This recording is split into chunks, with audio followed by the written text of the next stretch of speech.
মাধুরী ভক্তি বিজয় ভাগবত স্বামী মহারাজ আবিষ্কার করেছেন। এখন ভাগবত মাধুরী চলছে। আমরা শুরু করি গীতার রহস্য ক্লাস। গীতার রহস্য ক্লাসের আজকে আমাদের প্রায় 20তম পর্ব চলছে। প্রত্যেক রবিবার আমরা ভগবত গীতা লাস্ট পর্যায়ে চিত্তভঙ্গ ব্যক্তিদের লক্ষণ কি, তিনি কিভাবে কথা বলেন, তিনি কিভাবে বিচরণ করেন, তিনি কিভাবে অবস্থান করেন। দুটো প্রশ্ন আমরা অলরেডি আলোচনা করেছি। চিত্তভঙ্গ ব্যক্তির লক্ষণ কি, দ্বিতীয় অধ্যায়ের 56 নম্বর শ্লোকে ভগবান তার উত্তর দিচ্ছেন। তিনি কিভাবে অবস্থান করলেন, অর্থাৎ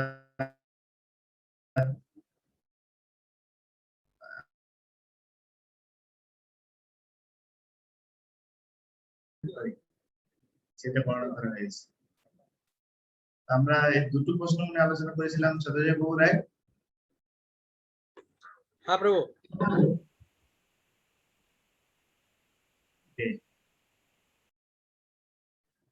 একটু অসুবিধা হবে আজকে, পরে আলোচনা করবো।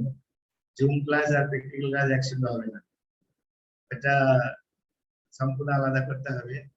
জুম ক্লাসের টাইম আলাদা করতে হবে, আর প্র্যাকটিক্যাল ক্লাস ব্যবহারিক আমরা যেখানে আজকে একাডেমিতে ক্লাস শুরু করেছি,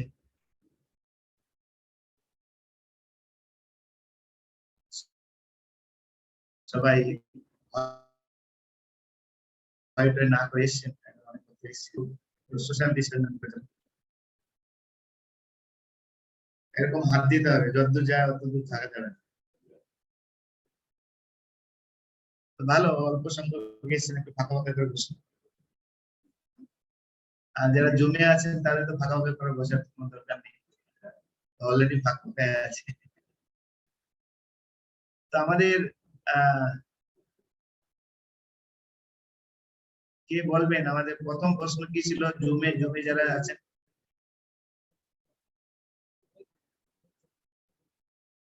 হাত তুলবেন যারা বলতে চান।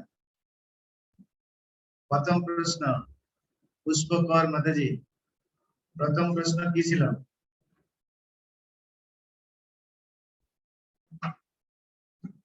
সবাই আনমিউট করবে না, যাকে বলা হয়েছে আনমিউট করবে শুধু।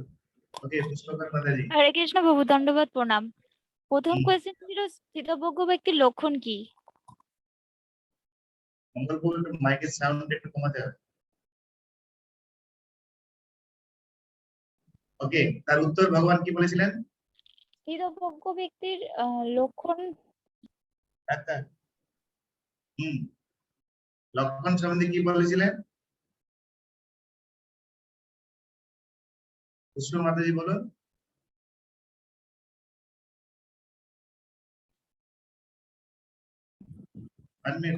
হরে কৃষ্ণ প্রভু, এখানে বলেছিলেন যে স্থিতপ্রজ্ঞ ব্যক্তি কোন রকম মন গড়া কথা বলবেন না, তিনি যা বলবেন সাধুগুরু এবং শাস্ত্র থেকেই বলবেন। ধন্যবাদ শশীপ্রিয় মাতাজি। দ্বিতীয় প্রশ্ন কি ছিল?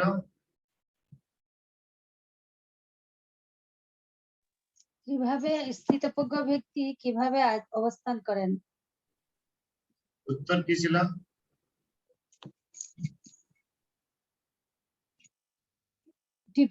প্রভু, যেটা যিনি জড়জগতে আসক্ত, জড়জগতের বিষয়ের প্রতি আসক্ত রহিত হবেন, যিনি প্রিয় বস্তু লাভে আনন্দিত হন না, অপ্রিয় বস্তু লাভেও তিনি দেশ করেন না। আপনার কথা স্পষ্ট বোঝা যাচ্ছে না। হরি বল, হরে কৃষ্ণ প্রভু। তিনি জড়জগতের বিষয়ের প্রতি আসক্তি রহিত হবেন এবং প্রিয় বস্তু লাভেও তিনি আনন্দিত হবেন না, এবং অপ্রিয় বস্তু লাভেও তিনি মানে দেশ করবেন না। কুন্দলতা মাতাজি, মাতাজি ঠিক বলছেন? হ্যাঁ প্রভু, এটা ছিল। আর আপনি এটাও বলেছিলেন যে তিনি কোনো জীবনে কষ্ট বা যাই আছে তাদের কোনো উদ্বেগ প্রাপ্ত আসক্ত হন না আর কি কোনো কিছুর অবস্থাতে, ভগবানের কৃপা বলে সমস্ত কিছু গ্রহণ করেন। আমরা কি অবস্থান করেন আলোচনা করা হয়ে গেছে? না প্রভু, হয়নি। তাহলে উত্তর দিচ্ছেন কি করে? আমরা দ্বিতীয় প্রশ্ন পর্যন্ত আলোচনা করেছিলাম যে কিভাবে কথা বলে, অর্থাৎ ইন্দ্রিয় লব্ধ সুখ আর দুঃখ যখন কারোর জীবনে আসে সেগুলি কিভাবে তিনি গ্রহণ করেন, কিভাবে প্রতিক্রিয়া প্রকাশ করেন। তার উত্তর কি হবে মধুমঞ্জুরি মাতাজি? আপনি বলেছেন দণ্ডবাদ প্রণাম প্রভু, চিতার দুঃখ উপস্থিত হলেও যিনি যার উদ্বিগ্ন হয় না, আদি ভৌতিক, আদি দৈবিক, আদি আধ্যাত্মিক, এই এই ইন্দ্রিয়ের দ্বারা লব্ধ সুখ দুঃখে কিভাবে গ্রহণ করবে? ইন্দ্রিয় সেই সুখ বা আত্মার দ্বারা পেতে হয়, ইন্দ্রিয়ের দ্বারা পাওয়া যায় না। সুখ পেতে হলে আরো ক্রমশ বাড়াতে হবে আমাদের ভক্তি, আর সুখ যদি পেতে যাই তাহলে একবারের থেকে আরো আরো চাহিদা আসক্তি বেড়ে যায়। তাই জন্য স্থিতপ্রজ্ঞ ব্যক্তি, তাহলে কি তাদের সুখ দুঃখ নেই? না, তাদেরও ঊর্ধ্বে যেতে পারে না, কিন্তু তাদের এইটা সহ্য করবার ক্ষমতাটা বেশি থাকে, তাদেরই সাধু বা স্থিতপ্রজ্ঞ ব্যক্তি বলা হয়। ওকে, থ্যাংক ইউ। রুক্মিণী মাতাজি, রমা রুক্মিণী মাতাজি। হরে কৃষ্ণ প্রভু, আপনি বলেছিলেন প্রভু যে সুখ গ্রহণ ইন্দ্রিয়ের দ্বারা সম্ভব নয়, সেটি কেবলমাত্র আত্মার দ্বারাই সম্ভব। তাই জন্য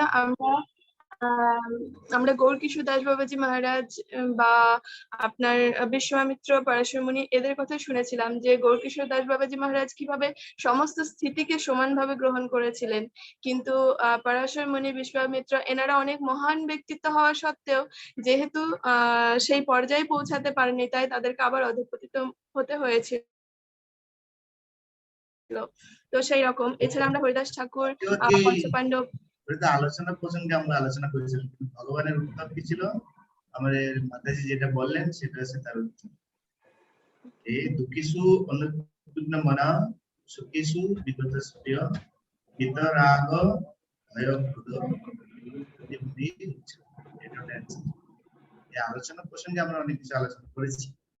আজকে আমাদের আলোচনার বিষয় থাকবে তৃতীয় প্রশ্ন, শুদ্ধ ভক্ত তার অবস্থা, একজন শুদ্ধ ভক্তের অবস্থা আর স্থিতপ্রজ্ঞ ব্যক্তির অবস্থা। আচ্ছা, স্থিতপ্রজ্ঞ ব্যক্তির অবস্থান মানে কি? এটা বলবে নাহলে শোনা যাবে না।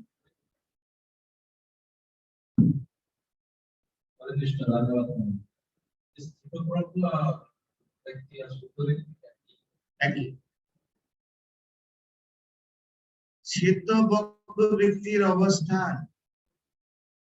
স্থিতপ্রজ্ঞ ব্যক্তির অবস্থান করেন যেমন পূর্ব পঞ্চম, যেমন তার সমস্ত মানেটা বলতে পূর্ণ উদাহরণ আপনাকে দিতে বলা হয়।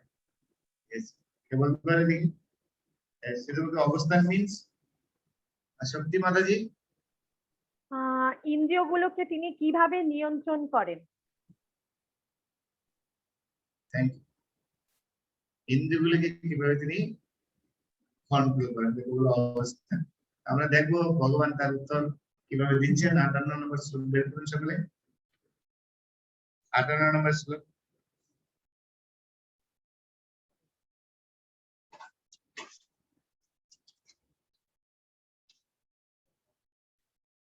যথা সংহরতি চাহং কুর্মঙ্গানিব সর্বশঃ ইন্দ্রিয়াণি ইন্দ্রিয়ার্থেভ্যো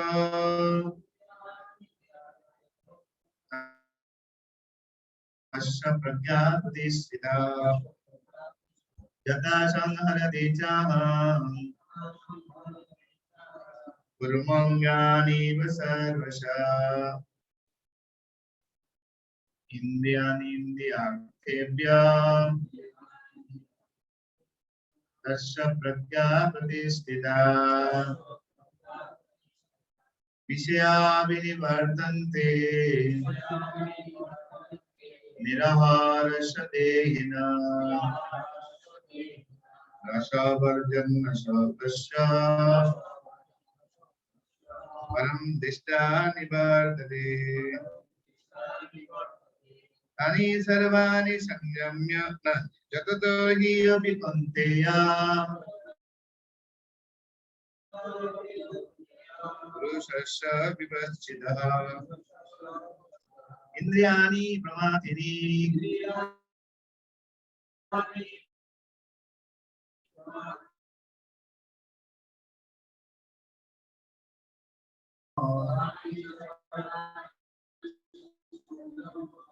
युक्त आसेत् मत्परः वशिः यस्येन्द्रियाणि तस्य प्रज्ञा प्रतिष्ठिता नयतो विषयान् पुंसा संगस्तेषु उपजायते संगत संजाति कामा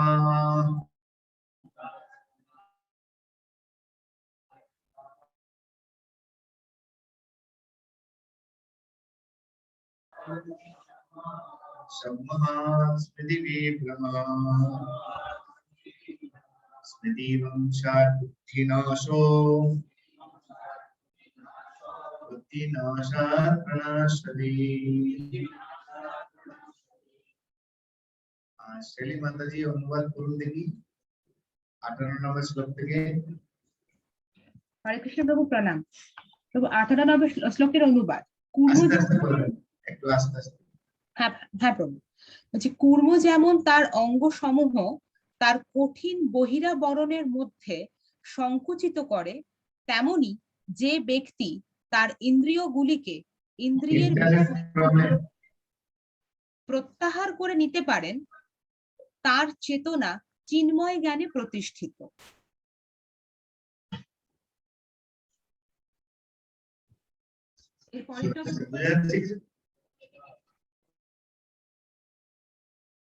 কেটে যাচ্ছে আপনার কথাটি। 18 নম্বর শ্লোকে আসুন। যথা সংবৃদ্ধি চাহম কুর্ম অঙ্গানি ইব সর্বস্ব ইন্দ্রিয়াণি ইন্দ্রিয়ার্থেভ্য তস্য প্রজ্ঞা প্রতিষ্ঠিতা। অর্জুনের কি প্রশ্ন ছিল? স্থিতপ্রজ্ঞ ব্যক্তির অবস্থা তিনি কিভাবে, অর্থাৎ তার ইন্দ্রিয়গুলিকে তিনি কিভাবে নিয়ন্ত্রণ করেন। এই শ্লোকে ভগবান বলছেন যে কুর্ম যেমন তার অঙ্গসমূহ তার কঠিন আবরণের মধ্যে সংকুচিত করে নিতে পারে, তেমনি যে ব্যক্তি তার ইন্দ্রিয়গুলিকে ইন্দ্রিয়ের বিষয় থেকে প্রত্যাহার করে নিতে পারেন তার চেতনা চিন্ময় জ্ঞানে অধিষ্ঠিত। তাহলে অবস্থান কি কি দাঁড়ালো এখন অবস্থান?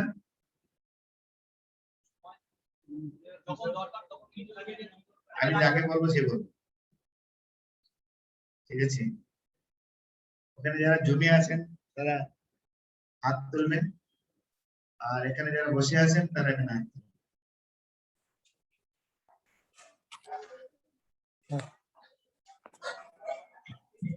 বলা শেষ হয়ে গেলে মাইকটাকে আবার বন্ধ করবেন। এখানে ভগবান বলছেন যে কুর্ম যেমন তার অঙ্গসমূহ তার কঠিন আবরণের মধ্যে ঢুকিয়ে দিতে পারেন, তেমনি যে ব্যক্তি তার ইন্দ্রিয়গুলি ইন্দ্রিয়ের বিষয় থেকে প্রত্যাহার করে নিতে পারেন তার চেতনা চিন্ময় জ্ঞানে অধিষ্ঠিত। অর্জুনের প্রশ্ন ছিল স্থিতপ্রজ্ঞ ব্যক্তির অবস্থান কি? অবস্থান মিনস তিনি ইন্দ্রিয়গুলিকে কিভাবে কন্ট্রোল করেন। এই যে শ্লোক কুর্মের যে দৃষ্টান্ত দিয়েছেন তার মাধ্যমে আমরা কি কি বুঝতে পারি, এক কথায় আমরা কিভাবে নিতে পারি?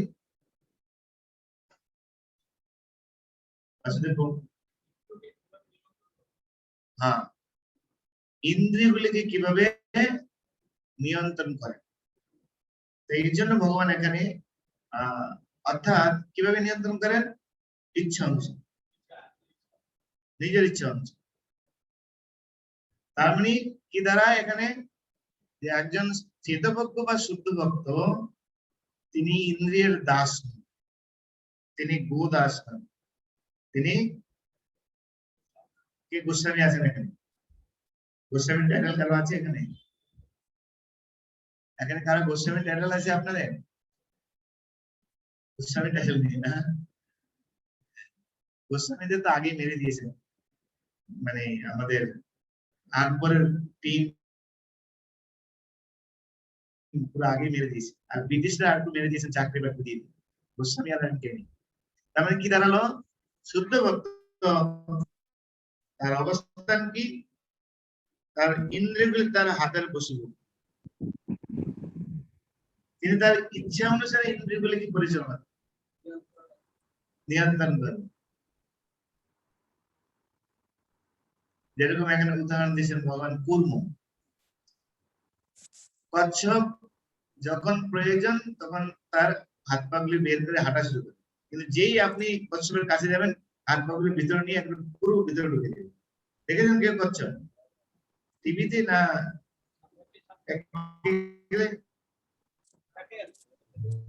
দেখেছেন? শহরের লোকেরা দেখতে পারে, শহরের লোকেরা এইসব চোখে দেখবে না, টিভিতে দেখবে। টিভি আমরা কত খেলা করেছি এসব, অনেক খেলা করেছি।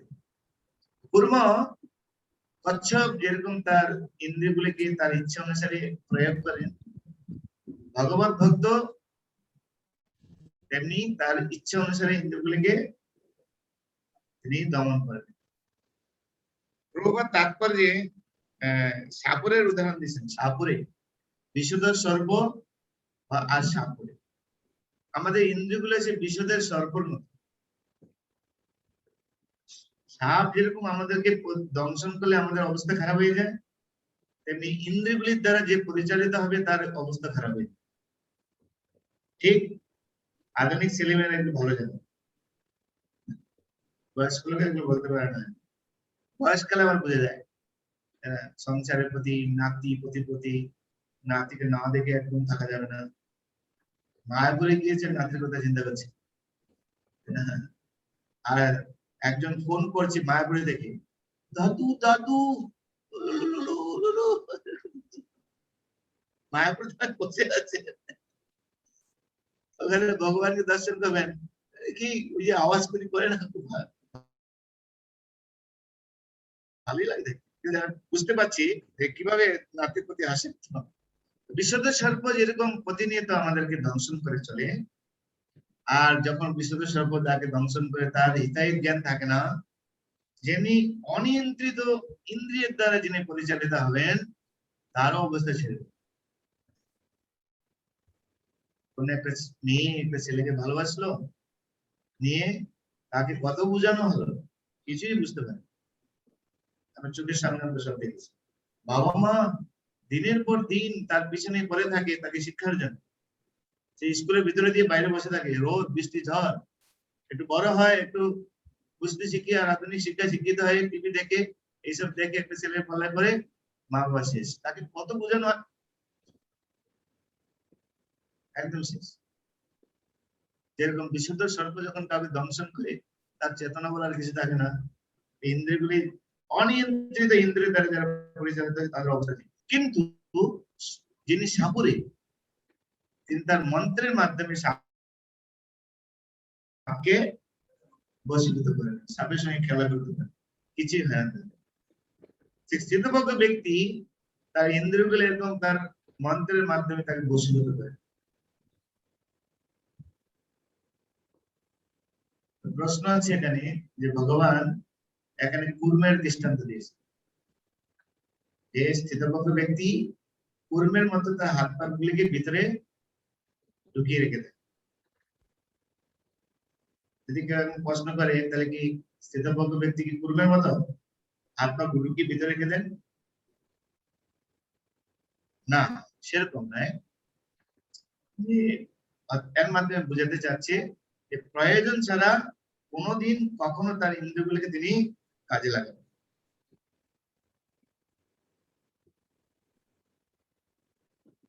প্রয়োজন ছাড়া মিন্স, প্রয়োজন বলতে কি বুঝি? প্রয়োজন তো অনেক কিছু আছে। হ্যাঁ, কৃষ্ণ সেবা ছাড়া, কৃষ্ণ সূর্য সম মায়াময় অন্ধকার, যাহা কৃষ্ণ তাহা নাহি মায়া। অর্থাৎ ইন্দ্রিয়গুলি কৃষ্ণ সেবায় উপযোগ হলেই তিনি ব্যবহার করেন। যদি ইন্দ্রিয়গুলি কৃষ্ণ সেবার উপযোগ না হয় তাহলে তিনি তা কখনো অ্যাকসেপ্ট করেন।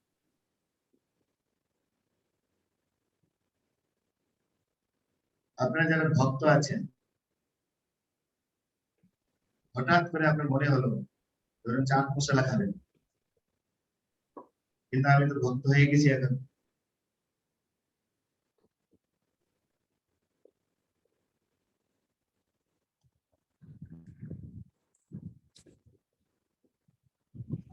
উপকরণ তৈরি করো, ভক্ত তো হয়ে গেছি এখন, ভগবানের ভোগ লাগাতে হবে, না গেলে আবার পাপ হবে। এটা কার মধ্যে পড়বে? কার মধ্যে পড়বে এটা? তাহলে কি আমার মন কি ইন্দ্রিয়গুলি নিয়ন্ত্রিত হলো? হ্যাঁ, কি বলেন আপনি? মেয়ে বায়না ধরেছে আজকে চিলি পনির খা, মা আজকে কিন্তু চিলি পনির খেতে হবে, কি করবেন আপনি? এনসিসি থেকে কি পাঠিয়েছে যে বিয়ে করে পাঠাতে হবে?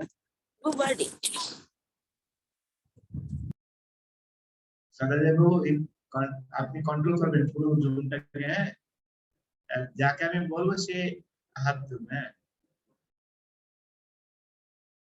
সচিবের মাতাজি আপনার হাতটাকে একটু তুলে নেবেন। ওকে মাতাজিরা, এখানে প্র্যাকটিক্যাল ক্লাস। মেয়ে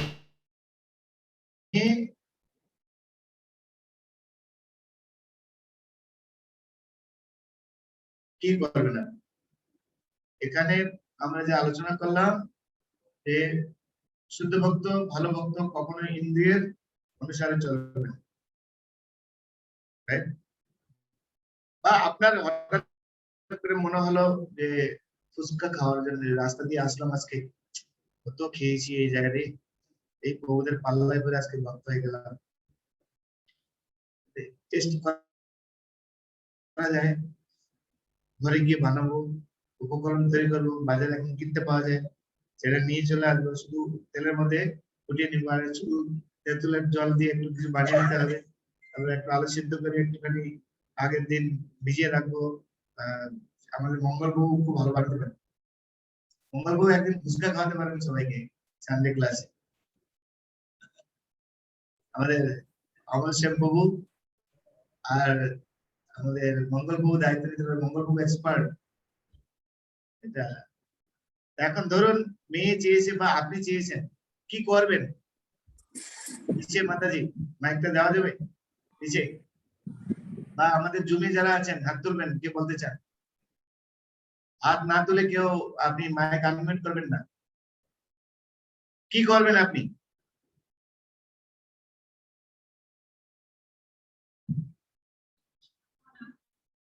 মাইকটা আরো সামনে নেন।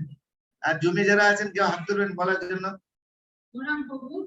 আমি ভাববো আজকে আমার ভগবান যিনি খাবে সেটা দিচ্ছে আমার মেয়েরও খাবো। ভগবান কি আপনার কাছে বলেছে?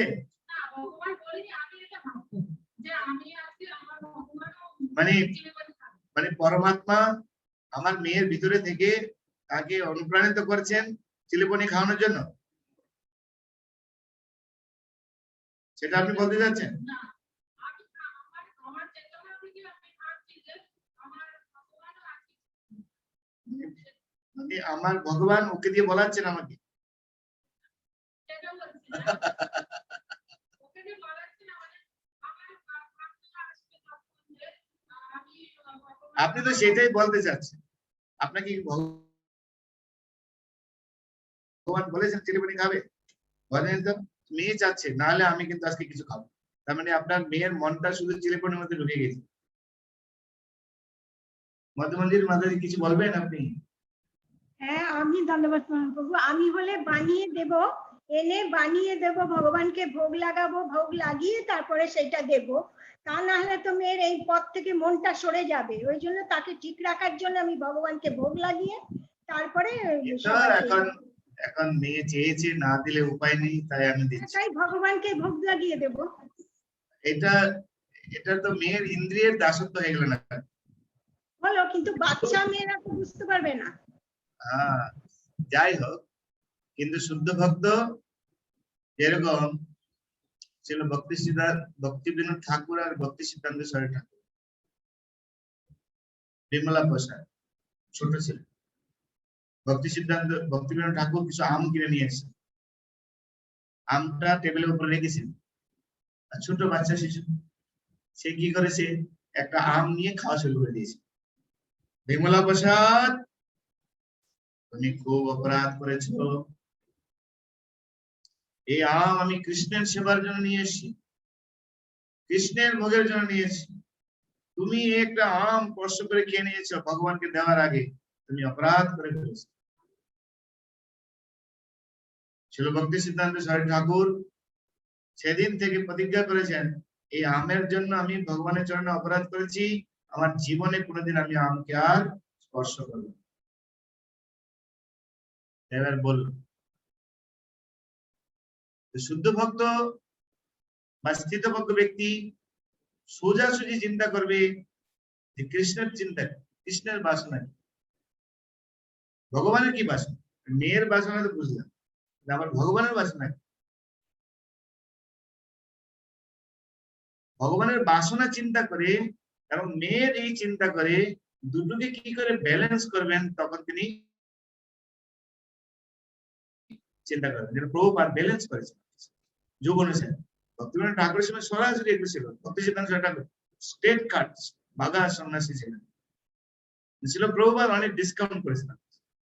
ছিল প্রভুপাদ যদি ব্যালেন্স না করতেন তাহলে আমরা কিন্তু ভক্ত হতে পারতাম। এখানে কে আছেন প্রতিদিন 1 লক্ষ মালা জপ করতে পারবেন আপনি? দুই একজন হয়তো করতে পারবেন, অচিন্ত মাঝে 1 লক্ষ নাম করতে পারবেন, কিন্তু কে আছেন বলুন প্রতিদিন আপনাকে 1 লক্ষ নাম জপ করতে, তারপরে আপনাকে দীক্ষা দেওয়া পারবেন করতে আপনি? ছিল প্রভুপাদ ব্যালেন্স করেছে, ঠিক আছে 16 মালা জপ, বাকিটা আমার দায়িত্ব। আর সেই 16 মালা জপ করতে করতে আমাদের অবস্থা নেই। এখন সকালবেলা আমরা জপগুলা চালু করেছি বলে রক্ষা, আমার মনে হচ্ছে আমার নিজেরও রক্ষা, এখন যারা জপ ক্লাসে অ্যাটেন্ড করছে তাদেরও রক্ষা। সকলেই একটাই কথা বলছি যে সকালবেলায় আমার 16 মালা জপ হয়ে যাচ্ছে, কেন 5টার সময় আমরা স্টার্ট করে দিচ্ছি, আর 5টা থেকে 6:30, মোটামুটি পুরো 1.5 ঘন্টা সময় পাচ্ছি আমি। আরে 1.5 ঘন্টাতে 10-12 মালা অটোমেটিক হয়ে যাচ্ছে, আর মাত্র 4 মালা, 4 মালা আধা ঘন্টা বসলেই ফিনিশ। 16 মালা জপ প্রভুপাদ আমাদেরকে দিয়েছেন, সেই 16 মালা জপ করতে গেলেই আমাদের অবস্থা কাটিয়ে যাচ্ছে। যদি বলতে 1 লক্ষ জপমালা করতে পারতে, সেজন্য শুদ্ধ ভক্ত যারা বা স্থিত ভক্ত স্টেজে যারা রয়েছেন, তারা প্রথমে সরাসরি কৃষ্ণের ইচ্ছাকে চিন্তা করে, আবার এই কৃষ্ণের ইচ্ছা অনুসারে এই ধরনের যে জীব রয়েছেন তাদের অবস্থা কি, তাদের অবস্থার কথা বিবেচনা করে, এবং তাদের সেই অবস্থা থেকে কি করে তাদেরকে এই স্তরে নিয়ে আসা যায়, তার জন্য তিনি পরিকল্পনা। বুঝা গেল? এটা হচ্ছে পন্থা, যে মন চাইলো আমি তৈরি করে নিলাম, সেটা কিন্তু শুদ্ধ ভক্তির স্থান। আচার্যরা রেকমেন্ডেশন করেন, আমাদের বিবেচনা করতে হবে কৃষ্ণের কি ইচ্ছে, কৃষ্ণ কিভাবে সুখী হবে। কৃষ্ণের বাসনা যদি আমরা বুঝতে পারি একটু, তাহলে আমাদের জীবন সাথী।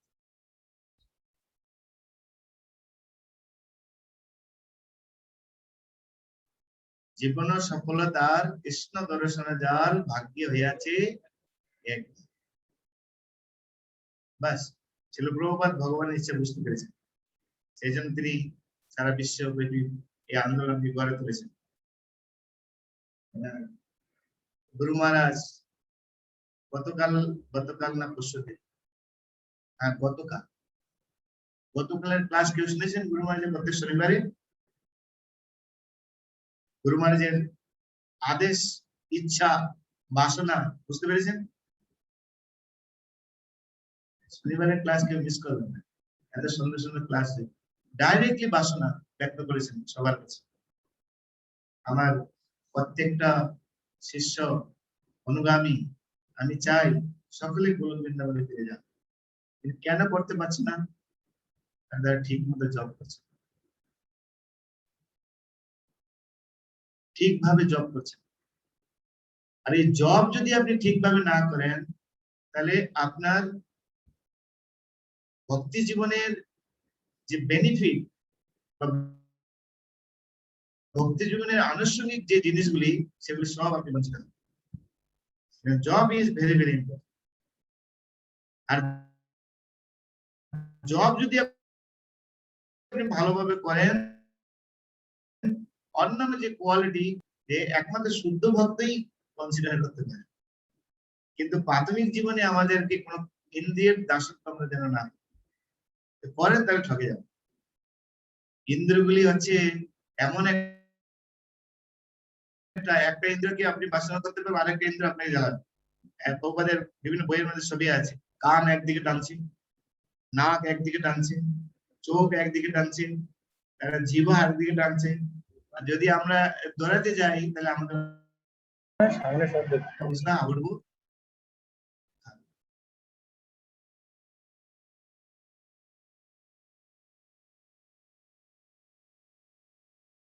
ইন্দ্রগুলিকে কন্ট্রোল করবেন তিনি। যেরকম কুর্ম কন্ট্রোল করেন, অর্থাৎ কন্ট্রোল মিন্স তিনি হাত পা গুটিয়ে বীজের মধ্যে রেখে দেবেন। তিনি কি করবেন? সেগুলিকে কৃষ্ণ সেবায় তিনি নিজে, যখন কৃষ্ণ সেবার প্রয়োজন, তিনি কখনো জড় বিষয়ে তিনি গ্রহণ করবেন। এরকম প্রশ্ন থাকতে পারে, যেরকম কোনো কিছু তার ভালো লাগে, জড় জগতের বস্তু।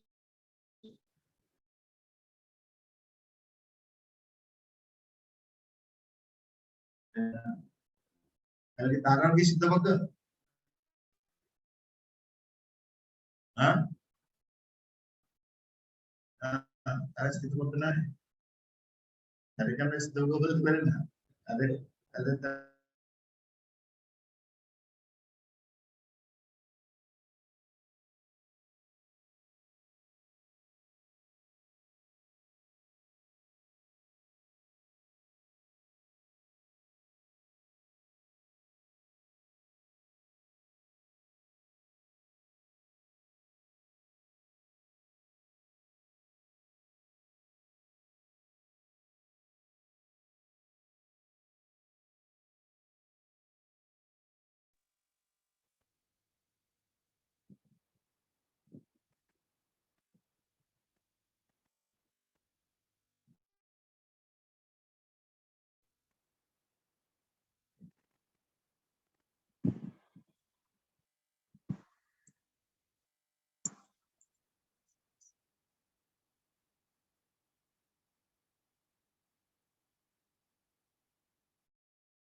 যন্ত্রণা ধাম যখন আমি চলে যাবে আর কোনো যন্ত্রণা, ওখানে ইন্টারনেট লাগে না।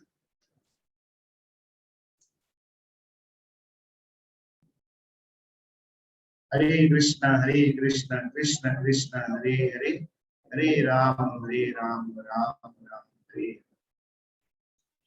যাই হোক, তো কি বলছিলাম আমরা, যে উচ্চতর হায়ার টেস্ট, যে সাধারণত আপনি যদি এরকম আমরা এখন প্রসাদ সেবন করছি, হরি কথা সেবন করছেন, কৃষ্ণ কথা আস্বাদন করছেন, জ্বরের বিষয়ের কথা ভালো লাগে? কৃষ্ণ প্রসাদ যারা আমরা নিয়মিত সেবন করছি, আগে যখন কেএফসির পাশ দিয়ে যেতাম এরকম হতো, এখন এসব শুনলে কিরকম লাগে আমাদের? হ্যাঁ, মাছের দোকানের পাশ দিয়ে গেলে আগে টাকা দাম কোনটা নেবে, এখন দেখলে একই নাই। আগে স্বামী সকালবেলা ঘুম থেকে উঠেই, হ্যাঁ এখন আমরা প্রতিদিন সকালবেলা ঘুম থেকে উঠেই ভগবানের সুন্দর আরতি, সুন্দর ধূপ, এখন আর ওইসব ভালো লাগে আমাদের? ট্রেনে টুনে যাই তখন আমাদের মানে উপলব্ধি করি, আমরা ঘর থেকে বেরোলে উপলব্ধি করি মোটামুটি।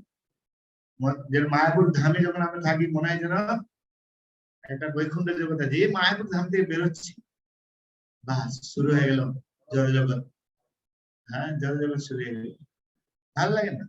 আগে এরকম ছিলাম না, যখন জয় জগতে ছিলাম তখন সবই তো ভালো লাগতো, কিন্তু এখন আমরা বুঝতে পেরেছি, ভালো আর মন্দের মধ্যে তারতম্য নির্ণয় করতে পেরেছি, সেই জন্য আমাদের এগুলো ভালো লাগছে না। তো এটা আমাদেরকে বুঝতে পারবে যে তাহলে এই যে ব্যাপারটা, আমরা হরিনাম জপ করছি, হরিনাম কীর্তন করছি, হরিনাম কীর্তন ঘন্টার পর ঘন্টা 24 ঘন্টা আমরা কীর্তন করবো। মায়াপুরে যখন কীর্তন মেলা হয় তখন আমরা ঘন্টার পর ঘন্টা নৃত্য করছি, কোনো প্রবলেম আছে? কিন্তু আপনি একটা এরকম জড়জগতে বা অন্য যে গান আছে সেগুলো শুনতে পারবেন? আপনি কতক্ষণ শুনতে পারবেন? বিরক্তি লাগবে। এখন আমরা কৃষ্ণ ভাবনাদের মাধ্যমে ইন্দ্রিয়গুলিকে ট্রান্সফার করে আমরা এখন জড়জগতের প্রতি যে আমাদের যে ইন্দ্রিয় যে বাসনাগুলিকে সেগুলো আমরা ট্রান্সফার করে দিয়েছি, তাই আমরা জড় বিষয়গুলিকে আমাদের আরো ভালো লাগছে। এর মাধ্যমে কি আমরা অনুভব করতে পারছি? কি অনুভব করা যায় এর মাধ্যমে? ইন্দ্রিয়গুলি আগে আমাদের জড় বিষয়ে আকৃষ্ট ছিল, এখন সেই সব বিষয়গুলি আমাদের সামনে আসলে আমরা অত্যন্ত বিরক্ত হচ্ছি। আগে টিভি চালিয়ে হিন্দি গান চালালে ভালোই লাগতো, কিন্তু এখন যদি টিভি ঘরের মধ্যে যদি কেউ হিন্দি গান বাজায় তেরে তুলে যাবো, যদি পাওয়ার থাকে। আর যদি না পাওয়ার থাকে তাহলে কানের মধ্যে তুলে দিয়ে দেবে, ঠিক না? যেরকম আমরা যখন ট্রেনে যাই জোরে জোরে হিন্দি গান বাজায়, আর কি করবো যদি যদি দেখি আমার পাল্লা বেজায়, বন্ধ করো, এইসব করতে নেই, কৃষ্ণ নাম করা। যদি পাওয়ারটা কম হয় কানের মধ্যে বন্ধ করে, ভালো লাগে না আমাদের, স্বাভাবিক না? কেন? তাহলে কিভাবে আমরা এই অবস্থা উত্তীর্ণ হলাম? হ্যাঁ, উচ্চতর স্বাদ যেমন আমরা পেয়ে যাই, আমরা যদি সহজ ভাবে এটাকে বলি, এক কথায় যদি কাউকে আমি লেসন দেই, এই প্রভু যে বলেন উচ্চতর স্বাদ, একটা জড়জাগতিক লোককে যদি আমি বোঝাতে চাই এই ব্যাপারটা, তাকে কিভাবে আমি বলতে পারি? এদিকে অচিন্ত মাতাজি মাইক মাইক, সহজ ভাবে আমি একটা জড়জগতের লোককে যদি বোঝাতে চাই যে উচ্চতর স্বাদ, সে উচ্চতর স্বাদ কি, তার কাছে উচ্চতর স্বাদটা হচ্ছে আলাদা কিছু না।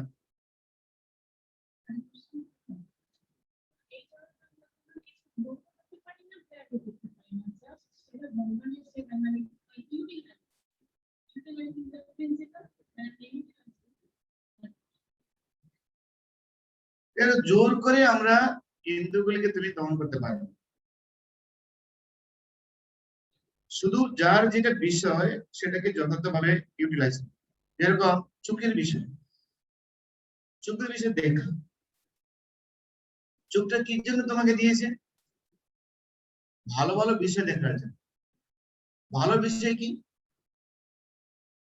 সেটা তোমাকে বুঝতে হবে, তাই না? যেরকম চোখ, চোখ দিয়েছে ভালো ভালো বিষয় কি? হ্যাঁ, ওকে, আমরা ভক্ত হয়েছি, আমরা আমরা বিগ্রহ দর্শন করবো, বিগ্রহের সাজ দর্শন করবো, তাই না?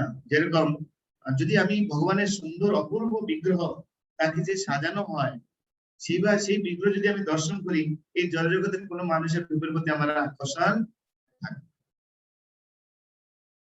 কারণ ভগবানের সৌন্দর্য চেয়ে আর কেন আছে কিছু? গোপালকে কে ভালোবাসে না? গৌরনীতাকে কে ভালোবাসে না? রাধা কৃষ্ণকে কার পছন্দ হয় না, তাই না? যেমন পিতলের বিগ্রহ, যদিও বিগ্রহ নও, তুমি সাক্ষাৎ গজেন্দ্র নও, সেই বিগ্রহ যখন সাজানো হয় একটা মানুষকে এরকম ভালো লাগবে সাজালে, বলুন আপনি? তাই আমার চোখের বিষয়ে দর্শন, এবং কি দর্শন করবো আমাদের মনে রাখতে হবে, চোখ দিছে ভালো বস্তু দর্শন করা। ভালো বস্তু যদি দর্শন না করি, খারাপ বস্তু যদি আমি দর্শন করি, খারাপটাই কিন্তু চোখের মধ্যে লেগে যায়। আমরা অনেক কিছু দেখি কিন্তু মনে থাকে কোনটা আমাদের খারাপ। প্র্যাকটিক্যাল আপনি দেখবেন, আমাদের শুধু খারাপটাই মনে থাকে, ভালোটা কিন্তু আমার মনে থাকে। তাই বলা হয় চোখের বিষয়ে দর্শন। কি দর্শন? ভালো বস্তু দর্শন করো। ভালো কি? ভগবান বা ভগবান সম্বন্ধে বস্তু ছাড়া আর কিছু ভালো হবে। যেরকম আমরা দেখি ধনুর্দাস আর না, হ্যাঁ, হেমাম্বা, ধনুর্দাস আর হেমাম্বা। হেমাম্বা খুব সুন্দরী, আর ধনুর্দাস ওনার স্ত্রী হেমাম্বা। আর এত রূপে আসক্ত হয়ে গিয়েছিলেন যে রামানুজাচার্য তার শিষ্য সহ যাচ্ছেন কোথাও, তার সামনে দিয়ে স্ত্রীর উপরে ছাতা ধরেছেন যাতে রোদ্র না লাগে, কালো হয়ে যাবে, আর মুখের দর্শন করতে করতে নিচে পিছনের দিকে আছেন আর স্নান করতে যাচ্ছেন। রামানুজাচার্য বলছেন কিরকম করে এ তো জঘন্য, মানে স্তন্য, এরকম বেহায়া একদম, এরকম কোন সাধারণ পুরুষ কেউ এরকম করবে? স্ত্রী স্নান করতে যাচ্ছে, ছাতা ধরে যাচ্ছে, পিছনে পিছনে হেঁটে হেঁটে যাচ্ছে, স্ত্রীর দিকে তাকিয়ে তাকিয়ে যাচ্ছে, কেউ কোনো স্বাভাবিক পুরুষ করবে? কি অস্বাভাবিক। রামানুজ ওর মধ্যে একটা পজিটিভ গুণ দেখেছে। কি দেখেছেন পজিটিভ?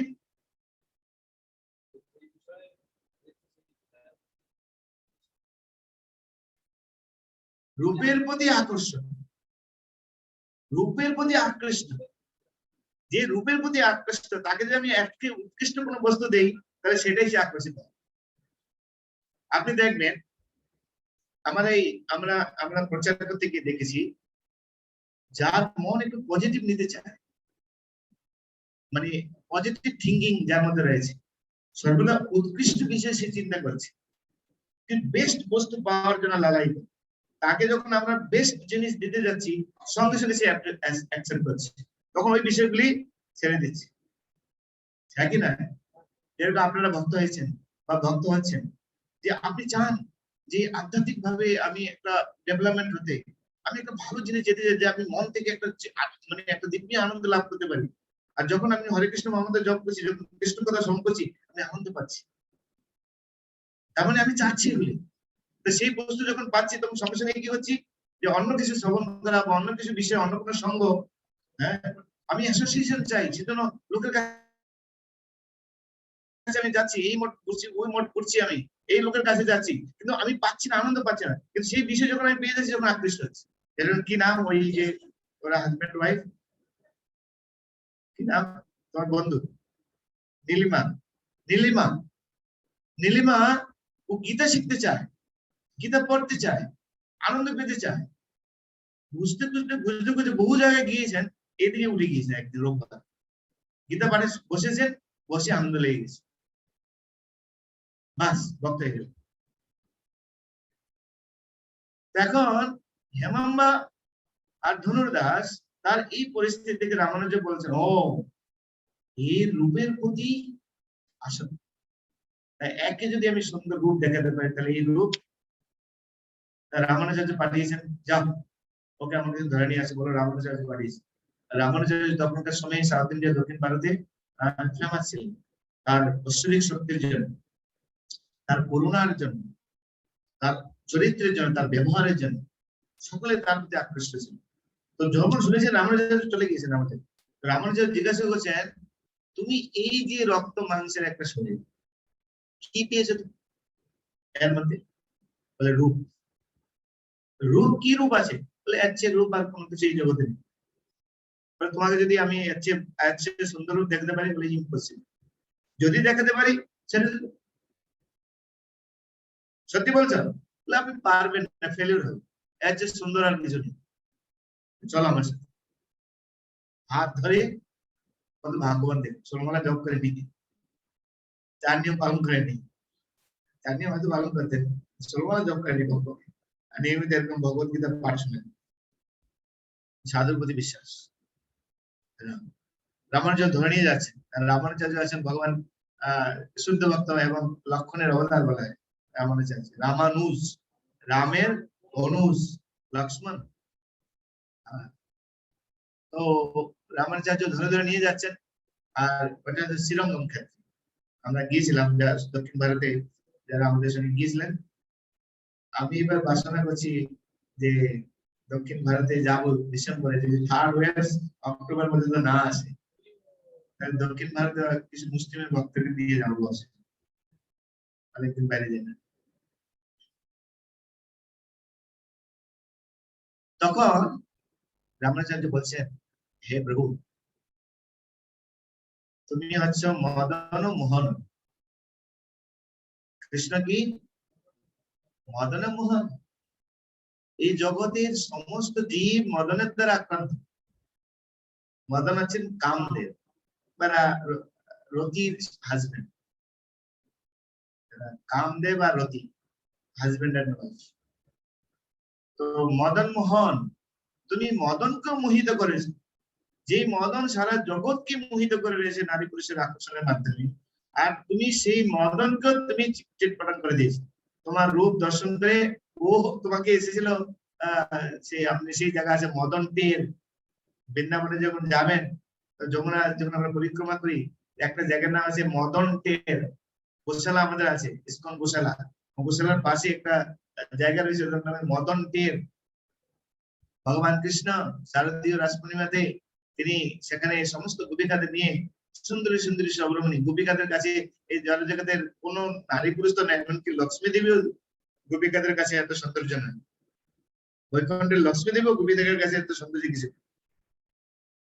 তো সেই গোপিকাদের তুমি যখন পরিবর্তন হয়েছে, তখন মদন তোমাকে সেখানে মোহিত করার জন্য এসেছিল, আর যখন তোমার রূপ দর্শন করেছেন ওখানে অজ্ঞান হয়ে পড়েছে। এরকম রূপ হয় কারণ, তো তোমার সেই রূপে মদন মজন্ত মোহিত হয়েছে।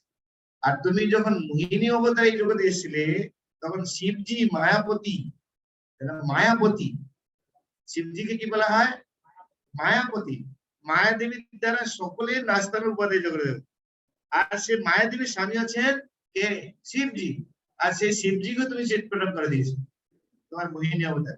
আর এই তো একটা রক্ত মাংসের একটা জড় রূপের প্রতি আকর্ষণ।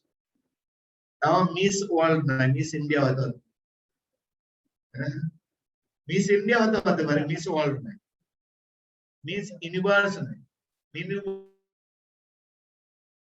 ইউনিভার্স হচ্ছেন আমাদের অপশনাল, মিস ইউনিভার্স।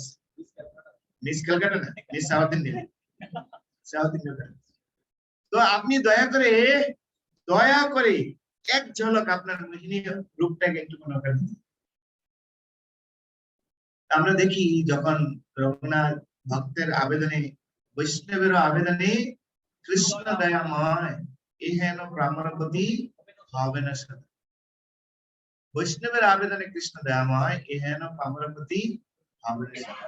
আমরা দেখি কিভাবে ধনুর্দাস এক দরজা, এক gate, 2 gate, 3 gate, 4 gate, 5 gate, 6 gate, 7 gate যখন প্রবেশ করেছেন, ভগবানের মূল দরজার ফটকে যখন দাঁড়িয়েছেন, আর ভগবানের সেই উজ্জ্বল বেনুম কনন্তমর বিন্দ দলায় তাক্ষণ বারহাবতম সমসিতাম্বদ সুন্দরাঙ্গ্যম কন্দর্প কুটি কমনীয় বিশেষ শোভম গোবিন্দমাদি পুরুষাম তামাম বুঝামি আমরা প্রতিদিন খাই।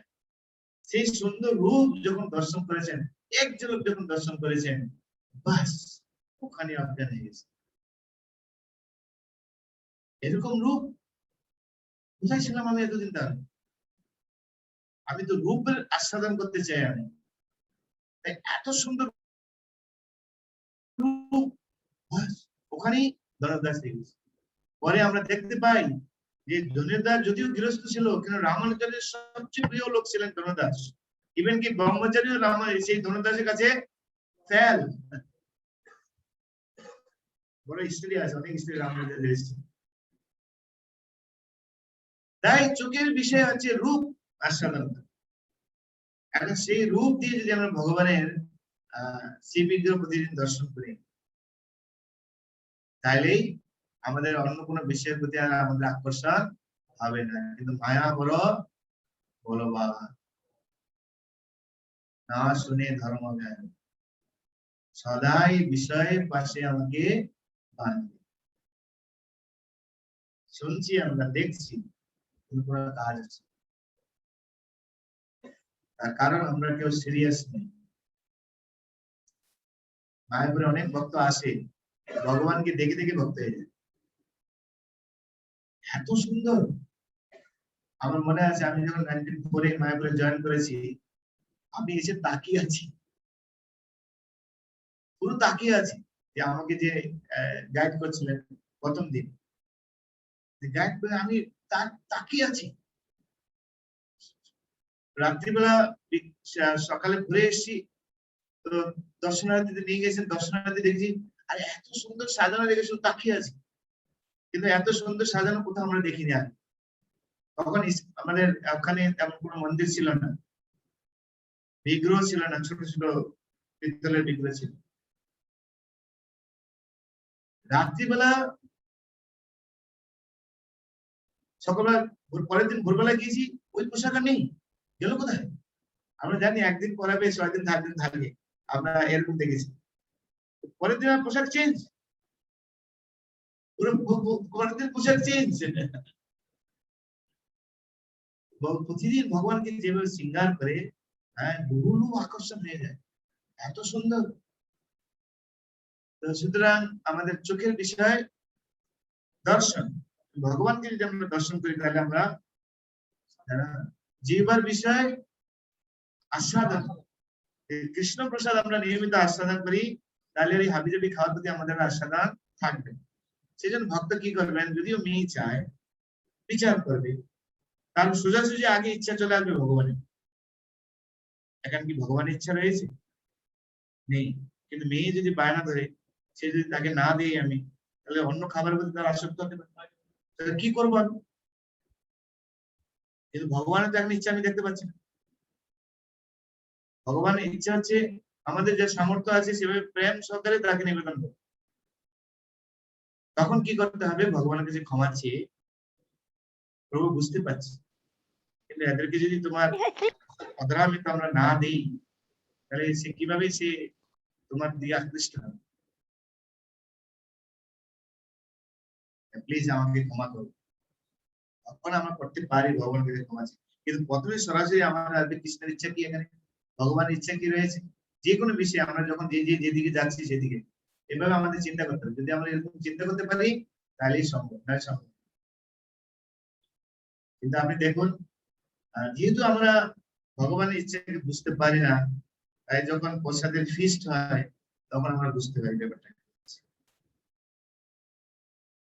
ঠিক আছে, পনির সার্ভিস পরিবেশন আছে, পাশে করেছে দুটো, আমার পাতে কেন একটা বলে, বা আমার 3 কোন লাইনে আছে সেই লাইনে আমরা প্রসাদ পরিবেশন করতে যাই, অনেক সময় আমরা দেখি, হ্যাঁ একই নয়। প্রতিদিন প্রসাদ খাচ্ছি আমরা, তবুও প্রসাদ খাওয়ার প্রতি, কিন্তু যখন আমরা ভক্ত ছিলাম না,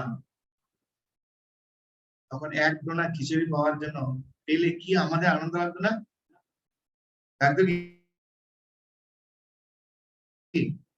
যখন আমরা ভক্ত ছিলাম না, তখন আমাদের এক ডোনা যখন প্রসাদ আমাদের হাতে আসতো, অমৃতের মতো মনে হতো।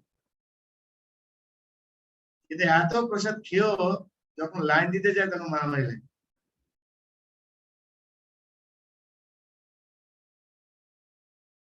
দেখা যাক,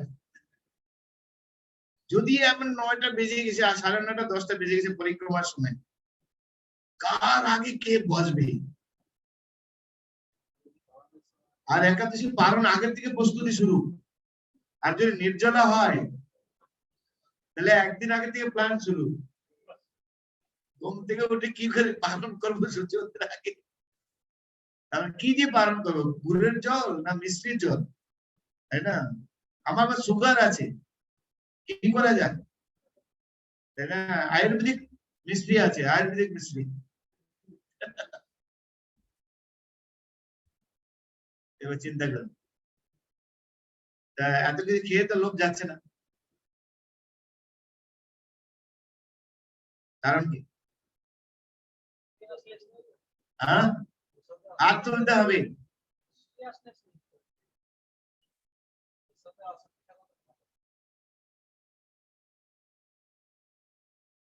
প্রসাদে আসক্তি থাকা ভালো, কিন্তু সেটা কতদিন? এখন প্রসাদ মানে কি? প্রসাদ মানে ভগবান যা দেন তাই, ঠিক আছে? প্রসাদ দেন তাই। ধরুন আপনি প্রসাদে একটা নিমন্ত্রণ করেছেন,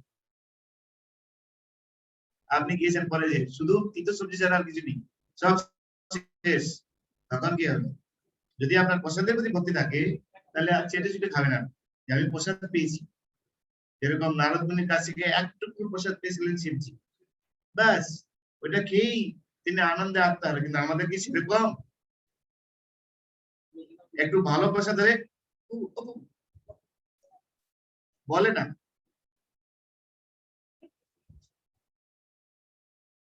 আমরা এখানে দেখি অনেক সময় ভালো প্রসাদের প্রতি আসক্তি, কিন্তু সানা সবজির প্রতি কেন আসক্তি হয়? কিন্তু ধরুন আজকে আমাদের রাজধানী ভুল করে লবণ দেয়, ধরুন লবণ দেয়নি, আপনি খাচ্ছেন, আর আজকে নির্জলা উপবাস ছিল, সবে বসেছেন আপনি খেতে, মুখে দিলেন না লবণ নেই, কি রিয়েকশন? যদি আপনি প্রসাদ জ্ঞান করেন, ভগবান তো খেয়েছে, আমি কেন খাবো না? ভগবানের কৃপা। আর যদি আপনি প্রসাদ বুঝেন না, এমনি তো পেট চুচু করছে, তারপরে যদি আবার এরকম যদি লবণ না পড়ে, ঘরে ঘরে বোঝা যায়, এটা দেখা যায়, আর বেশি দেখা যায়। এখানে তো বউরা আছেন, আর যদি লক্ষ্মণ বাবু দাঁড়িয়ে থাকে তাহলে তো কিছু বলা যাবে না। যদি লক্ষ্মণ না থাকে, কি রান্না করেছিল, খেয়ে দেন নিশ্চয়ই কারণ ঝগড়া করে এসেছে, এরকম নানা রকম আমরা মধ্যে শুরু করি। এবার বিচার করুন, কেন কেন এগুলো হচ্ছে? কারণ সেই জ্ঞান আমাদের এখনো, ভোগবৃত্তি এখনো আমাদের যায়। ভক্ত হয়েছি কিন্তু ভোগবৃত্তি এখন আমাদের, ভালো খাইবো ভালো করিব, সেই ব্যাপারটা আমাদের এখনো যায়নি, এখনো অ্যাডজাস্ট হয়নি, এখনো অ্যাডজাস্টমেন্ট হয়নি। এই অ্যাডজাস্টমেন্টটা হচ্ছে এই প্রশ্নের উত্তর। বুঝে গেল? বুঝে গেছে? হ্যাঁ, আমাদের লোভ, ভালো ভালো বস্তুর প্রতি লোভ, সেটা আমাদের এখনো যাচ্ছে। কিন্তু মহাপুরুষ শিক্ষা, ভালো না খাইবে ভালো না পড়িবে, অন্তরেতে সদা রাধা কৃষ্ণ সেবে। আপনি দেখুন, প্রহ্লাদ মহারাজকে নিয়ে এসে বিষ, ভগবানের প্রসাদ, প্রহ্লাদ মহারাজ বলছেন ভগবানের প্রসাদ, আর ভগবানের সে প্রসাদ মহাপ্রসাদে গোবিন্দে নাম ব্রাহ্মণে খেয়ে নিয়েছে, কিছুই হয়নি। ছিল ভক্তি সিদ্ধান্ত সারা ঠাকুর ভগবানের প্রসাদের প্লেট উপরে এসে খেয়ে নিয়েছে,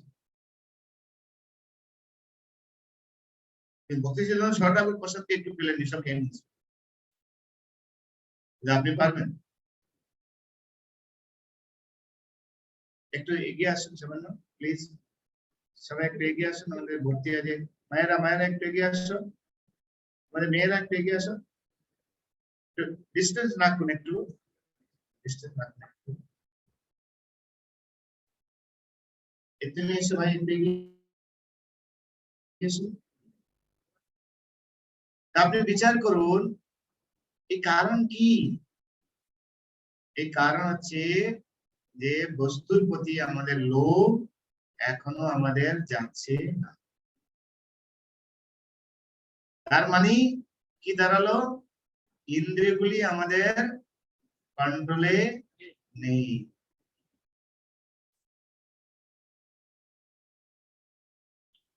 আমরা দেখেছি আগে মায়াপুরে ব্যান্ড ছিল চিন্ময় ব্যান্ড, চিন্ময় জানেন? সয়াবিন সবজি, ওটা মায়াপুরে ব্যান্ড ছিল। যখন ব্যান্ড ছিল তখন সব লুকিয়ে খেত, কিন্তু যখন উপলব্ধি করলো তখন আস্তে আস্তে সব ছেড়ে সয়াবিন খেতে নেই। কেন? প্রসেসিং ঠিক, সয়াবিনের বীজ আপনি খেতে পারেন, সয়াবিন খাওয়া, প্রসেসিং যদি ঠিক থাকে তাহলে নিতে। সেই জন্য আমাদের উজ্জয়িনী আমাদের গুরু মহারাজ শুরু করেছিলেন, গুরু মহারাজ উজ্জয়িনী সেটা প্রস্তুতি শুরু করেছিলেন, তারপরে আন্দোলন। যাই হোক, এর বলার তাৎপর্য হচ্ছে যে ইন্দ্রিয়গুলি আমাদের কন্ট্রোল নেই। যেহেতু ইন্দ্রিয়গুলি আমাদের কন্ট্রোল নেই, তাই ইন্দ্রিয়গুলির কাজ কি? ভোগ আর ত্যাগ। এটা চাই না, এটা ভালো লাগছে না আরেকটা, এটা ভালো লাগছে না আরেকটা, এটা ভালো লাগছে না আরেকটা, লোভ যাচ্ছে। স্থিতপক্ষবতী অবস্থান কি? ইন্দ্রিয়গুলি তার একদম কন্ট্রোল, যেমন কুর্ম যেরকম কন্ট্রোলে রাখেন সেরকম তিনি কন্ট্রোল রাখেন, তার ইচ্ছা অনুসারে তাকে পরিচালনা করতে দেন না। যখন মনের মধ্যে কিছু আসবে, মন কি না চায় আমাদের বলুন, মনের ইচ্ছা অনুসারে যদি আমরা দৌড়াতে চাই তাহলে সেই কাজ করবে। যে কোনো একটা ইন্দ্রিয় আমাদের ডুবাতে পারে, যে কোনো একটা ইন্দ্রিয়। আমি রাধানাথ স্বামী মহারাজের একটা কাহিনী বলি, সবসময় এটা বলি, অনেকবার শুনেছি যারা এখানে আছে, পুরাতনের কাছে তাই বলছি। মহারাজ হরিদ্বারে ছিলেন, তখন তিনি ভক্ত হন রাধানাথ স্বামী মহারাজ। এক জায়গায় দেখছেন একটা মিষ্টির দোকানের সামনে একটা গায়ে ছাই বস্য মাখা, জটা মাখা, আর শুধু শুধু কপিং করা একজন সাধু। তিনি কি করেছেন, এরকম মিষ্টির দোকানের সামনে এরকম হা করে দাঁড়িয়ে আছে আর বলছে খা খা খা। সবাই লোক ভিড় করেছে, মহারাজ ওখানে ভিড় করেছে। মহারাজ কি ব্যাপার দেখি, দেখছি এক সাধু বাবা একজন জিবা হা করে মিষ্টির দোকানের সামনে বলছে খা খা, তুই বেটা আমাকে এখানে নিয়ে আসিস, খা খা। তখন ওনাকে জিজ্ঞাসা করছেন, আচ্ছা কি ব্যাপার আপনি বুঝতে পারছেন না? দেখুন আমি হিমালয়ে তপস্যা করছি, হঠাৎ করে আমার মন উতলা হয়ে গেল জিলাপি খাবো, গরম গরম জিলাপি খাবো। আমরা একবার গিয়েছিলাম ইয়েতে, কোন জায়গায় যেন বলে, ওই যে আপনার শিলিগুড়ি থেকে মানে চীনের বর্ডার, হ্যাঁ গ্যাংটকের একদম চীনের বর্ডার, যেখানে শুধু বরফ আর বরফ থাকে। হ্যাঁ আরে না, চীনের বর্ডার কি বলে, সাংগুলে, Nathula Nathula Nathula pass, Nathula pass, Nathula pass, Nathula pass, Nathula pass. আমরা সব ব্রহ্মচারী থেকে নিয়ে গেছিলাম, অনেক ছবি আছে ব্রহ্মচারী। তো ওখানে ফেরার সময় মিলিটারি ছাড়া ওখানে কেউ নেই, আর মিলিটারি গরম গরম জিলাপি বিক্রি করছে। তো আমাদের বাবু সাহেব মহারাজ আমাদের সাথে ছিলেন, তখন এটা দাঁড় করে দিলেন। মহারাজ একটু খুব ভালো আছে, কতদেরকে এনজয় আনন্দ দেওয়ার জন্য। জিলাপি যা ছিল সঙ্গে সঙ্গে ফাঁকা হয়ে গেছে, গরম গরম জিলাপি মিলিটারি সব বিক্রি করছিল। মিলিটারি গরম গরম খাচ্ছে আর যাত্রীদের জন্য সহায়তা করছে। আর ঠান্ডা আর গরম গরম জিলাপি, বুঝতে পারছেন কিরকম অবস্থা? যারা গিয়েছেন তারা জানেন। আমাদের পঞ্চায়েত থেকে নিয়ে গেলে আনন্দ পাবো। ওখানে আপনার মার্চ এপ্রিলের সময় যেতে হবে। মার্চ এপ্রিল গেলে আপনি বাবাধাম আছে, বাবাধাম, বাবাধাম মানে সে ভোলেনাথের বাবাধাম। ওখানে একজন মিলিটারি ছিলেন, যুদ্ধ করতে করতে চীনের সঙ্গে ওখানে শহীদ হয়ে গেছে এবং তিনি এখনো নাকি ওখানে অবস্থান করছেন। ওখানে মেরুদাদের ইচ্ছা ভাবনা এখনো আছেন, উনি এখনো ওখানে অবস্থান করছেন, পাহারা দিচ্ছেন। ভগবান ধামে যায়নি, দেশের প্রতি ভক্তিটা দেশই থেকে গেছে, ওখানে আর যাবে না। আমার বলার তাৎপর্য হচ্ছে সেই কোথায় তপস্যা করছিলেন, কিন্তু জীবা চাইলো কি জিলাপি খাবে, আর সেখান থেকে তপস্যা ছেড়ে চলে আসলো একটাই নিয়ে জীব। আর এখন তো কলিযুগে চারিদিকে শুধু ইন্দ্রিয়গুলিকে মানে আন্দোলন করার জন্য সব ফর্মুলা হাতের মধ্যে চলে আসছে, শ্রবণ করার জন্য রয়েছে একের মধ্যে, দেখার জন্য সময় রয়েছে, আর জীবন স্বাদের জন্য ওখানে নানা রকম বস্তু দেখানো হয়, তাই না? এখন কি টমেটা, হ্যাঁ জমেটো, আচ্ছা জোমাটো আপনি অর্ডার দেন, আপনার ঘরে পৌঁছে যাবে, কি কি চাই আপনার, মানে সমস্ত জীবনের উপকরণ এর মধ্যে রয়েছে, শুধু এইটুকুর মধ্যে। তাই কলির পুরো কারখানা আছে, কোথাও যেতে হবে না আপনাকে, ঘরে বসে বসে আপনি সব ইন্দ্রিয় তৃপ্তি করতে পারেন। কি ইন্দ্রিয় তৃপ্তি করতে জানেন? কলি কত ডেঞ্জারাস এটা বিবেচনা করে দিতে। কে যদি 4টে রুলস রেগুলেশন ভঙ্গ করতে হয় তাহলে বাইরে যেতে হবে, কিন্তু ঘরে বসে 4টে রুলস রেগুলেশন আপনি ভঙ্গ করতে পারেন। আর এর ফলস্বরূপ সেই সন্ন্যাসী থেকে শুরু করে, গৃহস্থ থেকে শুরু করে, বাচ্চা থেকে বুড়ো সবাই চিৎপাটক হয়ে যাচ্ছে শুধু এইটুকু জন্য।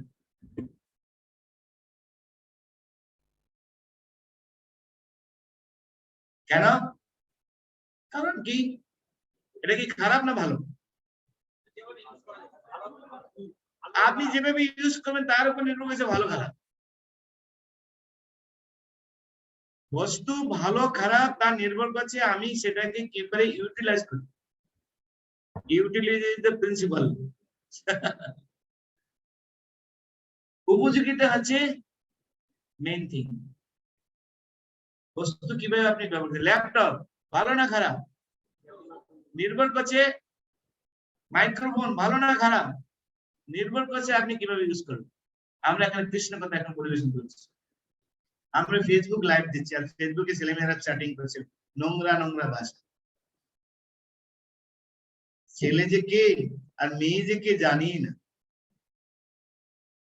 আজকাল হচ্ছে না, মুসলিম ছেলের নাম দিয়ে দিচ্ছে হিন্দু নাম, তাই না? হচ্ছে কিনা? পাল্লায় পড়ে যাচ্ছে। তার মানে ইন্দ্রিয়গুলি কন্ট্রোলে নেই। তাই অর্জুন প্রশ্ন করেছেন আমাদের জন্য। এরা ভাগবত স্বামী মহারাজ বলেন, গীতা কি অর্জুনের জন্য? গীতা কার জন্য? আমাদের না, কার? আমার জন্য। আমার এই ভগবত গীতা আমার জন্য আগে, তারপরে অন্যের জন্য। আগে আমার জন্য। আমি ভগবত গীতা থেকে এত কিছু আমি নিতে পারি। সেই জন্য বলা হয়েছে ভগবত, যারা কালকে একটা কোট পড়ছিলাম ফেসবুকে, ফেসবুক আমিও দেখি, ম্যাক্সিমাম সময় বন্ধ করে রাখি, তো মাঝে মাঝে দেখি। তো আর ফেসবুক এমন এমন খতরনাক, আপনাকে কিছু দেখতে হবে না, সব অটোমেটিক চলে আসে। হ্যাঁ কি না? যারা যারা ফেসবুক আনেন, যদি আপনি বিচক্ষণ না হন আমি ফেসে যাবেন। ফেসবুকে একটা কোড দিয়েছে, কোডটা ছেড়ে দেবো।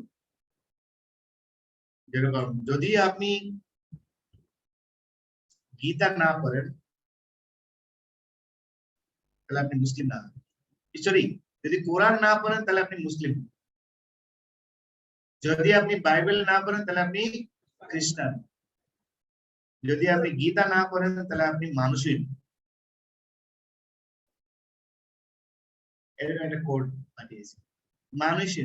কেন? গীতা কি কোথাও লেখা নেই হিন্দু, কোথাও লেখা নেই সনাতন ধর্ম, এই সেই কিচ্ছু লেখা নেই। গীতা জীবের ধর্ম, জীব মাত্রই তার ধর্মের কথা গীতাতে বর্ণনা করে। তার কি করণ? তুমি দেহ নও, তুমি হচ্ছে চিন্ময় আত্মা। আমরা সকলেই আত্মা, আমরা দেহ নেই। পরিচয়টা কি? দেহের পরিচয়। আমি হিন্দু, আমি মুসলিম, আমি খ্রিস্টান, আমি বৌদ্ধ, আমি শিখ, আমি পারসি, আমি কালো, আমি ধলা, আমি সাদা, আমি সন্ন্যাসী, আমি গৃহস্থ, আমি বানপ্রস্থ সন্ন্যাসী। এটা কার ধর্ম? দেহের ধর্ম। আত্মার ধর্ম কি? আমি আমি দেহ না আত্মা। আমি দেহের ধর্মের দ্বারা আমি চলছি, আত্মার ধর্মের দ্বারা আমি চলছি না। সেই জন্য এত প্রবলেম। তাই আত্মার ধর্মের দ্বারা যখন জীব পর্যবেসিত হবে, পরিচালিত হবে, তখন এই সমাজ বসুধৈব কুটুম্বকম হিসেবে পরিগণিত হবে, যেটা আমাদের দাপর যুগে, বৈদিক যুগে ছিল। আজকে কেন নেই? আজকে পরিবার পরিবার শান্তি নেই, ভাই ভাই শান্তি নেই, বোন বোন শান্তি নেই, দেশ দেশ শান্তি নেই। কেন? সব দেহের ধর্মের দ্বারা আছে। শিল প্রভুপাদ বলেছেন পশু সমাজ। একটা কুকুরের এরিয়াতে যখন একটা কুকুর যাবে কি করবে? একদম তেড়ে তেড়ে পড়বে। সারা দুনিয়া পশু সমাজ হয়েছে। পাসপোর্ট নাই, ভিসা নেই, আপনি বাংলাদেশে ঢুকলে কি করবেন? সুবিধা জেলখানে। আমার এরিয়া, তুমি ঢুকতে পারবে না। আর আমি বলো তুমি আমার এরিয়া ঢুকতে পারবে না। সকলে যদি আমরা আত্মার ধর্মের দ্বারা আমরা পর্যবেসিত হই, তখন সমাজে শান্তি সম্ভব। তাই সারা সংসার ইন্দ্রিয়ের দ্বারা প্রভাবিত, যেটা পশুবিদ। আহার নিদ্রা ভয় মৈথুনাংশ সামান্য মেতর পশুবি না ধর্মই দিশাম অধিক বিশেষ ধর্মে না হীন পশুবি সমানা। খাবে, ঘুমাবে, ইন্দ্রিয় তৃপ্তি করবে, ইন্দ্রিয় পরিচালনা, পশুর কাজ, মানুষের কাজ। গজেন্দ্র, তো আমরা গজেন্দ্র লীলা পড়ছি, গজেন্দ্র ভাগবতে আমাদের গজেন্দ্র চ্যাপ্টার চলছে। গজেন্দ্র বলছেন প্রভু সারা দুনিয়া আপনার কৃপার উপর নির্ভরশীল চলছে। আপনি যদি বায়ুদেবকে বলেন আজকে বন্ধ হয়ে যাও, সব শ্বাস কতক্ষণ আপনি অক্সিজেন নিতে পারেন? করোনা আমাদের দেখিয়ে দিয়েছে অবস্থা, তাই না? অক্সিজেনের জন্য হাহাকার, ব্ল্যাকে পাওয়া যাচ্ছে, হসপিটালে পাওয়া যাচ্ছে না, কিন্তু ব্ল্যাকে পাওয়া যাচ্ছে। তাও কি কত টাকা মানে দাম দিয়ে দিচ্ছে। আচ্ছা, ভগবান যদি অক্সিজেন সাপ্লাই বন্ধ করে দেয় আপনাকে, তাহলে আপনি বাঁচতে পারবেন? তাই প্রকৃতির সুন্দর যে ব্যবস্থাপনা তুমি করে রেখেছো, এ তোমার করুণা ছাড়া আর কি। কিন্তু কেন জীব বুঝতে পারে না? পশু, সব পশু সদৃশ। আমি সেই পশু, আমি গজেন্দ্র হাতের তা তোমাকে কি করে বুঝতে? কিন্তু তুমি তো করুণাশীল, তোমাকে কেউ না বুঝতে পারলে তুমি তবু সাপ্লাই দিয়ে যাচ্ছ। তাই হে প্রভু, আমার পশু বুদ্ধি দিয়ে কিভাবে তোমাকে আমি স্তুতি করতে পারি? তা তুমি কৃপা করে তুমি আমাকে গ্রহণ করো। গজেন্দ্র উন্নত ভাববেন, কিন্তু এখানে আমরা পিএইচডি, ডক্টরেট, আইটেক, বিটেক, কত কিছু রয়েছে আমরা এখানে বুঝতে পারছি।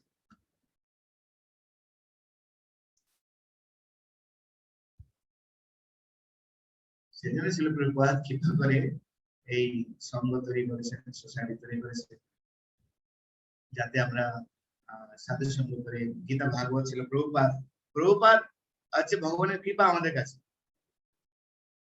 যদি প্রভুপাদ না হইত তবে কি হইত? এই গীতা ভাগবতের শিক্ষা কে দিত আমাদের? গুরুমাস গান লিখেছেন। গীতা ভাগবত ছিল, গীতা ছিল না এরকম নয়, কিন্তু এত সহজ সরল ভাবে কে আমাদের বুঝাত? হরিনাম ছিল, আমরা জানি হরিনাম অষ্টপ্রহর হবে, অষ্টপ্রহর 3 প্রহর, সেখানে আমরা যাব, আর ওরা এসে গান করবে, গান করে কেঁদে কেঁদে কেঁদে কেঁদে কোলাকুলি হবে, আবার যে ঘরে চলে যাবো যে গেছি। কিন্তু হরিনামের এই মাহাত্ম্য কি করে আমরা বুঝতাম? কে বুঝাতে আমাদের হরিনামের মাহাত্ম্য? একবার নাম করে যত পাপ হরে, পাপের সাধ্য নাই তত পাপ করে। আর সেই নাম লয় যদি বহুবার, তাতে যদি নহে বহুধার, তাহাতে জানি অপরাধ প্রচুর। কৃষ্ণ নামের বীজ তাতে দুধ নির্মল, গীতার জ্ঞান নির্মল। সেই নির্মল জ্ঞান যদি শুদ্ধ ভক্তের মুখ থেকে না বের হয়, তাহলে কোনো কাজ হবে না। যেরকম দুধ নির্মল, সেই দুধের মধ্যে যদি বিষাক্ত সর্প সকল মারে, বিষ নির্গত করে, তাহলে সে দুধ খেলে খারাপ হবে না ভালো হবে? তাহলে আর কি দুধের দোষ? দুধ তো নির্মল, কিন্তু দুধের মধ্যে সব সকল মিলেছে বিষাক্ত বিষ প্রয়োগ করেছে বলে সে দুধটা। তাই অবৈষ্ণব মুখত গৃহণ বুদ্ধ হরি কথা অমৃত শ্রবণ নৈব কর্তব্যম সর্বশিষ্ট দুধভয়ম। তাই অবৈষ্ণব যারা যারা এই গীতা ভাগবতের কথা তাদের নিজের জীবনে অ্যাপ্লিকেশন করছে, মুখে বলছে হরিনাম গাচ্ছে, গেতে গেতে পুরো কান্নায় ঢলে যাচ্ছে, কিন্তু যেই 2 ঘন্টা পালা শেষ শুরু হয়ে যাচ্ছে, চা গলা ভেজাতে হবে নাহলে।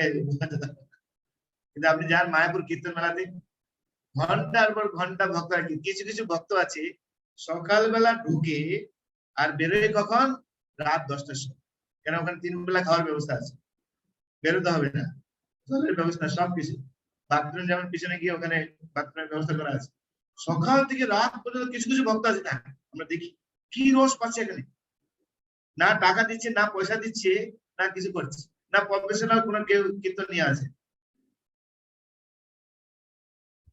উৎকৃষ্ট বিষয় এখানে রয়েছে, কি উৎকৃষ্ট বিষয়।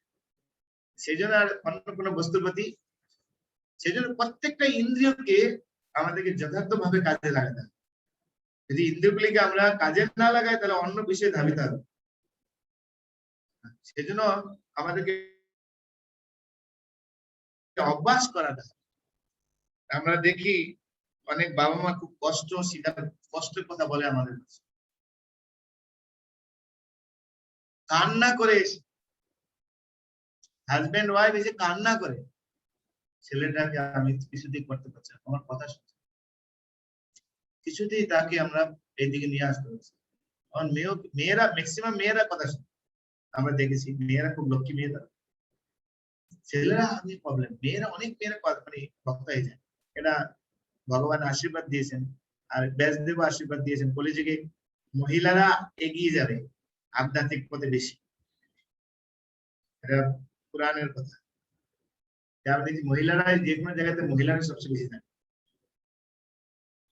বাবা মা যে কান্না করে, বহু কিছু একটু আশীর্বাদ করি, কিছু একটু আশীর্বাদ করি। এখন আশীর্বাদ করে কি হয়? ছোটবেলা থেকে তো মানে ধরে ধরে খাইয়ে খাইয়ে মানে জীবনটাকে বড় করেছে, শিক্ষা দিয়েছেন, তখন ভুল হয়ে গেছে। বড় বড় বড় কম্পিটিশন করতে পারে, 2.5 বছর বয়সে মানে 10 কিলো ওয়েট পিছনে দাবি দেওয়া হয়েছে, অন্য ছেলের সঙ্গে তোমায় কম্পিটিশন করতে হবে। তখন কি সংস্কার দিয়েছেন? এখন কি করে? সেই জন্য আমাদের JSS জাগ্রত ছাত্র সমাজ আমরা গঠন করেছি ভক্তিভূষণ স্বামী মহারাজের নেতৃত্বে। ছোট ছোট বাচ্চারা তাদেরকে পড়াশোনার পাশাপাশি কি করে তারা আধ্যাত্মিকতা করবে, সব আমরা জুমে ক্লাস করাচ্ছি। আমরা দেখতে পাচ্ছি ছোট ছোট বাচ্চা কিভাবে তারা সুন্দরভাবে শ্লোক মুখস্থ করছে, মুখস্থ করে তারপরে সেগুলো অনুবাদকে পাঠাচ্ছে আমাদের কাছে। তারা কত আনন্দ পাচ্ছে, কত নাটক করছে, কত সুন্দর। এই জন্মাষ্টমীতে আমরা জুমে দেখাবো সবাই, বাচ্চাদের প্রতিভা আমরা দেখাবো আপনাদের জন্মাষ্টমীর জুমের সময়।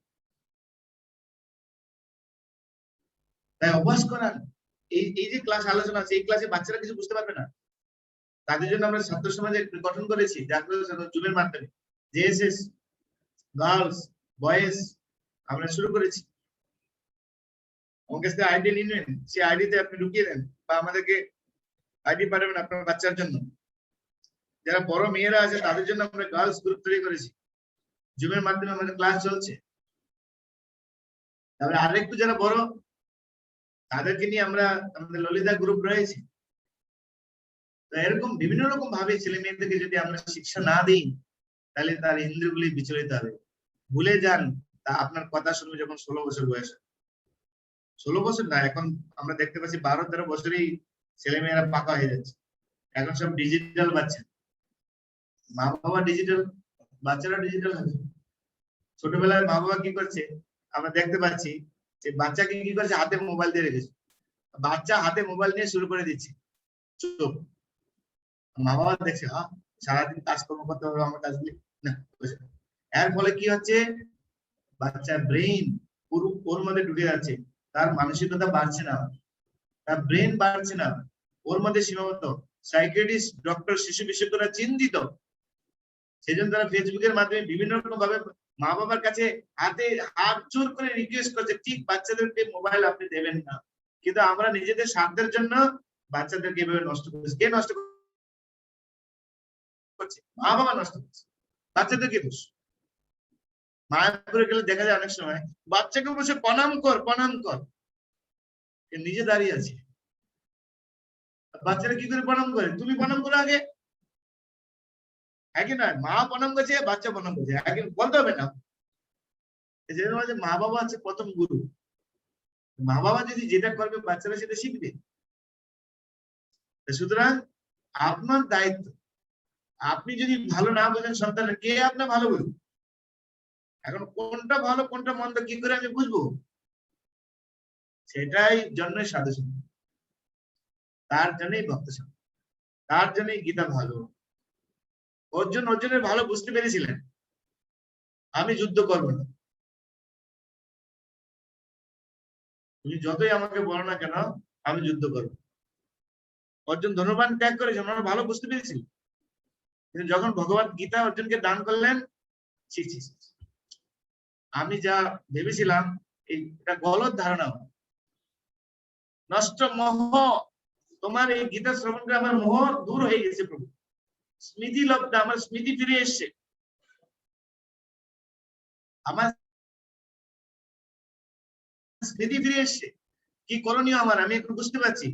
সুতরাং আমি এখন আমার কথা বিবেচনা করবো, আমার ইন্দ্রিয় অনুসারে আমি চলবো না, আমি এখন তোমার ইন্দ্রিয় অনুসারে চল। তুমি বলো আমাকে কি করতে হবে।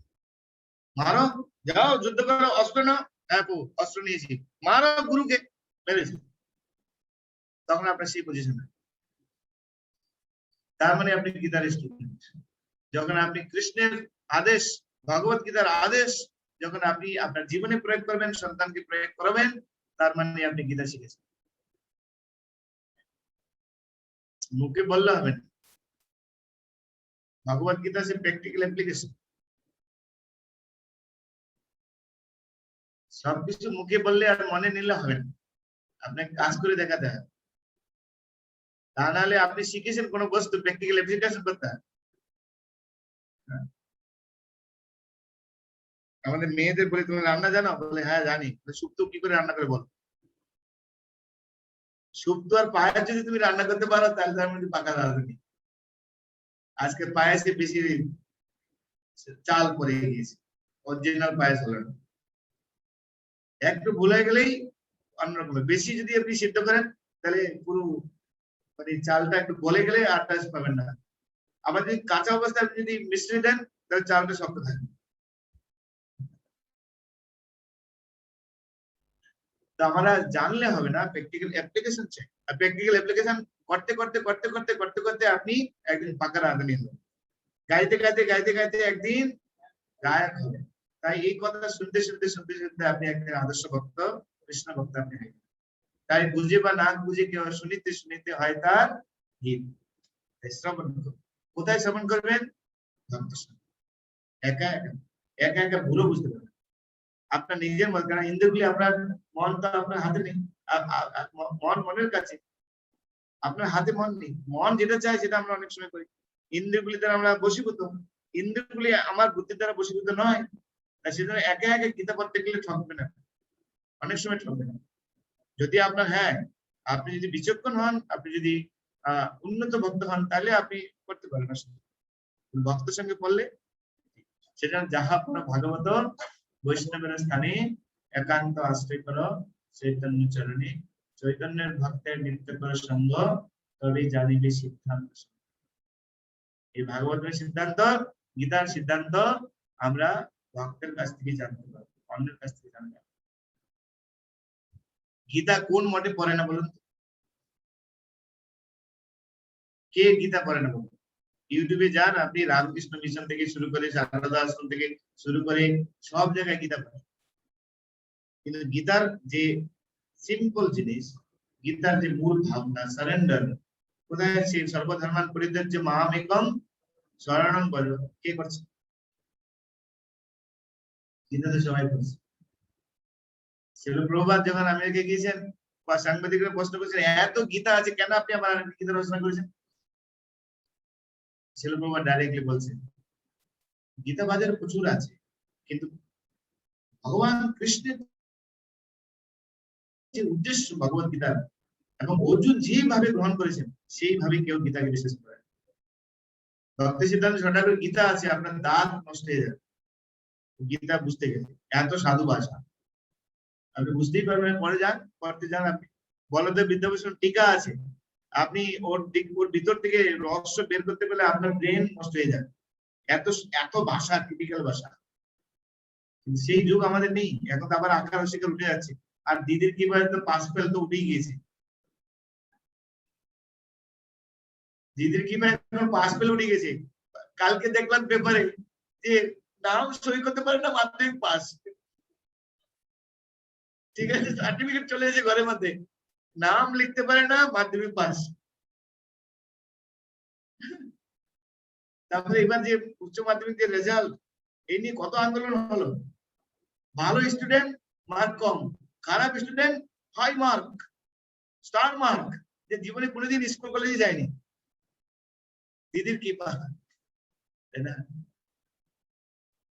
দুয়ারে সরকার, দুয়ারেই সমাধান, তাই না? আবার এখন লক্ষ্মীর ভান্ডার, আপনার কোনোদিন অভাব হবে না।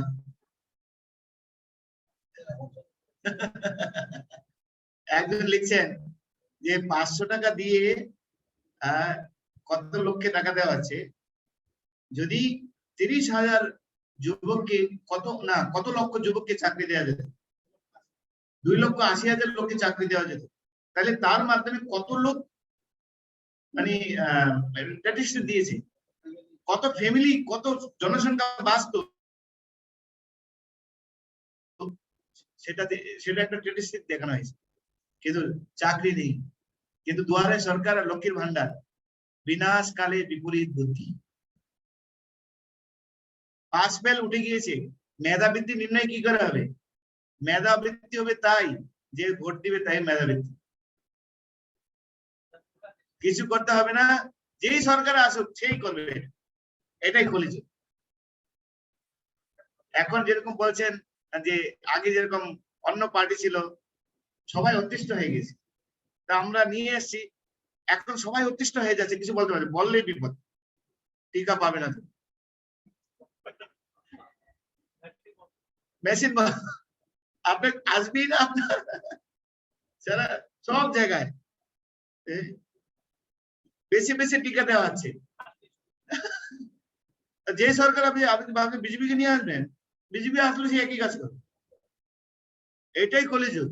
সেই জন্য ছিল প্রভুপাদ আজ থেকে যেদিন ভক্তি সিদ্ধান্ত সরকারের সাক্ষাৎ হয়, তখন ভক্তি প্রভুপাদ ছিলেন মহাত্মা গান্ধীর আন্দোলনের একজন সৈনিক, যোগদান করেনি কিন্তু মহাত্মা গান্ধীর ভালোবাসেন।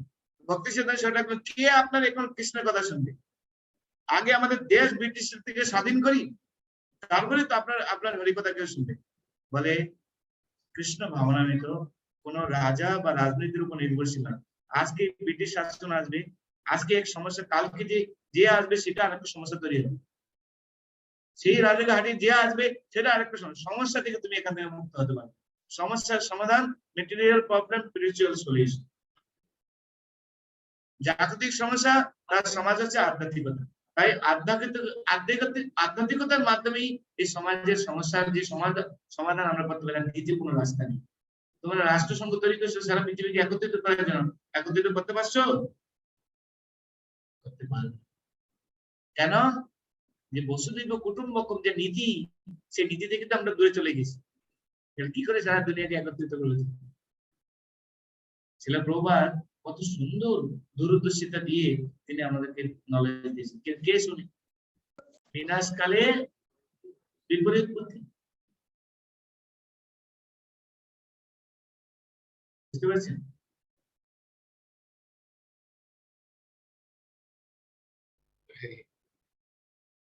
যাই হোক, আমাদের সময় অতিক্রম হয়ে যাচ্ছে। মূল ভাবনা হচ্ছে এই ভগবত গীতা কত প্র্যাকটিক্যাল আপনি ভগবত গীতা কোনো একটা মানে কি বলে জ্ঞানের গ্রন্থ নয়, প্র্যাকটিক্যাল জ্ঞান এখানে দেওয়া আছে। সেজন্য ভগবত গীতার যে উদ্দেশ্য, যে দুটো উদ্দেশ্য আমরা সাধারণত আলোচনা করি। প্রথম উদ্দেশ্য যে এই সমাজের সকলেই চায় একটা সুন্দর পরিবেশ, যেখানে পরস্পরের মধ্যে থাকে ভ্রাতৃত্ব প্রেম,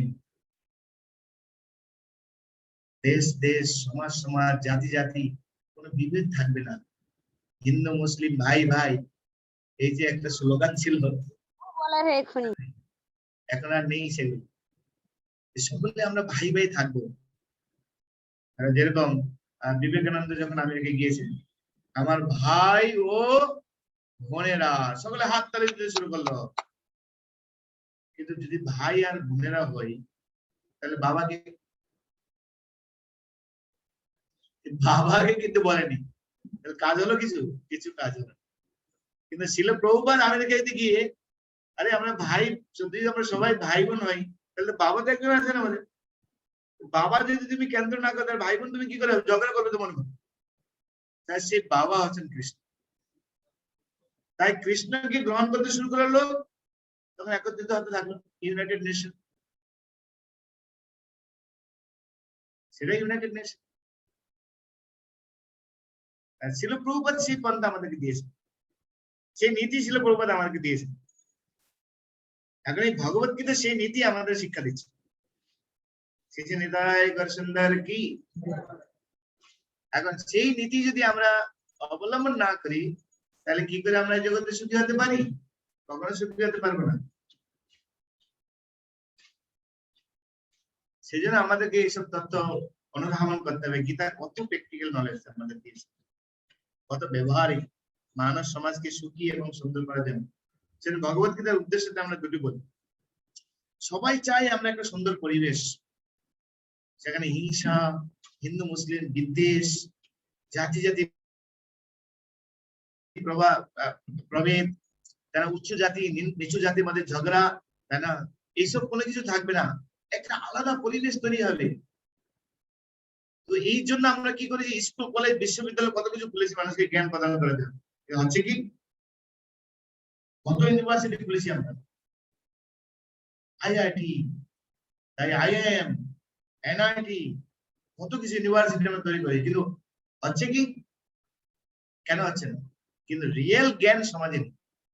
জ্ঞান আছে কি করে ভোগ করা যায়, কি করে আমরা আরো বেশি করে ভোগ করতে পারি, সেই জ্ঞান সমাজে দেওয়া আছে। এখন লড়াই করে দেয়, ছোটবেলা থেকে লড়াই করা আছে।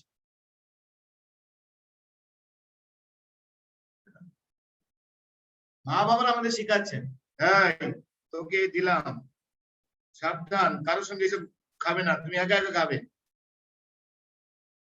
হচ্ছে কিনা বলুন? কে শিখাচ্ছে এসব? মাই শিখাচ্ছে আমাদের। কিন্তু কৃষ্ণ বলরামের অবস্থা দেখুন আপনি, দুটো পুতলা তাড়াতাড়ি করতেন প্রত্যেক সন্তানের জন্য। এটা আছে তোমার জন্য, আর এটা আছে কৃষ্ণের জন্য। বৈদিক যুগ দেখুন আপনি। তাই সমাজে রিয়েল জ্ঞান যেহেতু নেই, সেই জন্য লোক অসুখী। রিয়েল জ্ঞান কি, আমি কে, ভগবান কি, আমার সঙ্গে ভগবানের কি সম্পর্ক, সে ভগবানকে আমি সুখী করতে চাই, তাহলে কি করা আমার উচিত, এটাকে বলা হয় প্রকৃত জ্ঞান। আর এই জ্ঞান যেহেতু সমাজে নেই, তার জন্য সমাজ কেউ সুখী না। কারণ পশু সমাজে কখনো আমরা শান্তি লাভ করতে পারি। তাই সেই রিয়েল জ্ঞান এই সমাজে দেওয়ার জন্য ভগবান কৃষ্ণ অর্জুনকে কেন্দ্র করে ভগবত গীতা প্রদান করেছে। সেই জন্য ভগবত গীতাকে বলা হয় মানব জীবনের মেনুয়াল। একটা মুসলিম একটা চ্যানেল বের করেছে, ভগবত গীতা কত ইম্পর্টেন্ট। তার আমি দেখলাম ৮৩,০০০ কত লোক তার ফলোয়ার্স। আমি জানি না ওর মধ্যে আরো চালাকি আছে, কিন্তু আমি দুটো ক্লাস শুনলাম, একদম পারফেক্ট বলছি ভগবত গীতা কত ইম্পর্টেন্ট মানব জীবনে। কে বলছে এটা, এ হচ্ছে আমাদের ভক্ত, দাঁড়িয়ে মুসলিকে প্রচার করছে, একদম পারফেক্টলি বলছে। আমি দুটো ক্লাস শুনেছি, ফার্স্ট ক্লাস বলছি। যেহেতু মুসলিম বলছে তো হাজার হাজার লোক শুনছি, হাজার হাজার লোক শুনছি। তো এটা হলো একটা জিনিস, যে রিয়েল জ্ঞান সমাজকে বিতরণ করা হচ্ছে ভগবানের একটা উদ্দেশ্য। আর এই জ্ঞান লাভ না করা পর্যন্ত কোনোদিন কেউ সুখী হতে পারবে না। সেই জন্য নেদারল্যান্ড সরকার আজকে তার ইউনিভার্সিটি কলেজগুলিতে পাঠ্যপুস্তক করে দিয়েছে ভগবত গীতা। নেদারল্যান্ড সরকার, কিন্তু আমাদের মোদি বা সুষমা স্বরাজ অনেক লড়াই করেছে ভগবত গীতাকে জাতীয় রাষ্ট্রপুষ্প ঘোষণা করার জন্য, সেকুলার। কি বলে, কি একটা ভাষা ব্যবহার করেছে না? না না না না না না একটা ভাষা ব্যবহার করে, কি জানো? হ্যাঁ, সাম্প্রদায়িক। না না না, বিজেপি কে কি বলে জানো? সাম্প্রদায়িকতা। এই ভগবত গীতার মাধ্যমে সুষমা স্বরাজ সাম্প্রদায়িকতা সরাতে যাচ্ছে। সাম্প্রদায়িক সাম্প্রদায়িক গীতার কথা বলে সাম্প্রদায়িক। কারা বলে এই কথাগুলি? একটা মুসলিম বলবে না, যতগুলি লোক বলছে সব হিন্দু। আর হিন্দুদের মধ্যে টপ ক্লাস হিন্দু, ব্রাহ্মণ, ব্যানার্জি, চ্যাটার্জি। দেখবেন কলিযুগে রাক্ষস সব,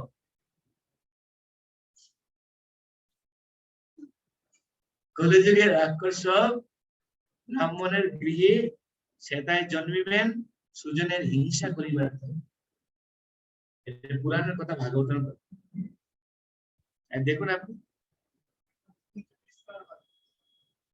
সেই জন্য শাস্ত্র কত অথেন্টিক। এই জ্ঞান যতক্ষণ না পর্যন্ত আমরা গ্রহণ করছি এসব চলতে থাকে। তো এটা হলো একটা দিক। আর একটা দিক হচ্ছে সমাজে সকলের দুঃখী, কেউ ওই জগতে সুখী না, কিন্তু আমরা সুখ পেতে চাই, তাই সুখের সন্ধান দেওয়া আছে। আমরা বলছি সুখ স্বপনে, শান্তি লিখে দেই আমরা, কিন্তু ভগবত গীতা শান্তির উৎস দেওয়া আছে। ভক্তারাম জগত গোস্বাম সর্বলোক মহেশ্বরম সুহৃদম সর্বভূতানাম ইয়ত্তমাম শান্তি মিশ্র। তুমি শান্তি পেতে চাও, তাহলে ভগবত গীতার বাণী করো। অর্জুন অশান্ত ছিল, তার হাত থেকে গান্ডি পড়ে যাচ্ছে, তার মুখ শুকিয়ে যাচ্ছে, তার শরীর কম্পিত হচ্ছে, তার অশ্রু বিসর্জন হচ্ছে, গায়ে জ্বালা করছে, ত্বক জ্বলে যাচ্ছে, আত্মীয় স্বজন মরবেন, তার এই পরিস্থিতি, দুঃখী দুঃখী দুঃখী। যে গীতার জ্ঞান পেলেন অর্জুন সুখী। সেজন্য ভগবান অর্জুনকে সেই পরিস্থিতির মধ্যে নিয়ে এসেছেন।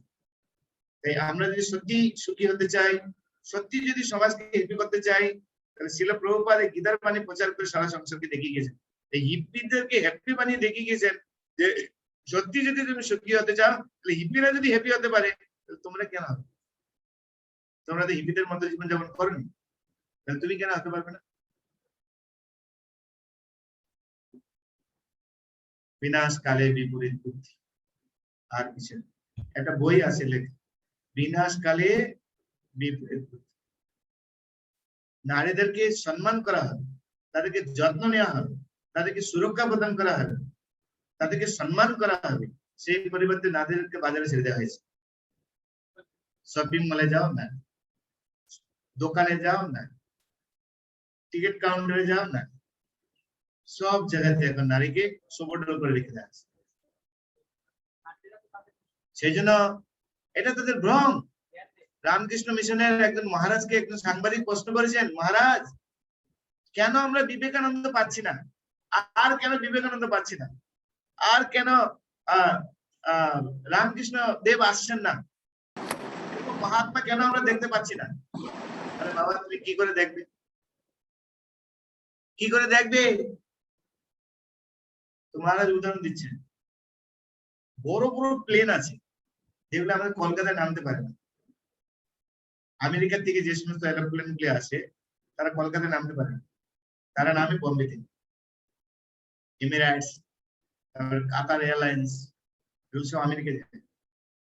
তো ওগুলি এই আমাদের এরোপ্লেনে এখানে নামতে পারে না। কেন নামতে পারে না? আর সেই রানওয়ে নেই।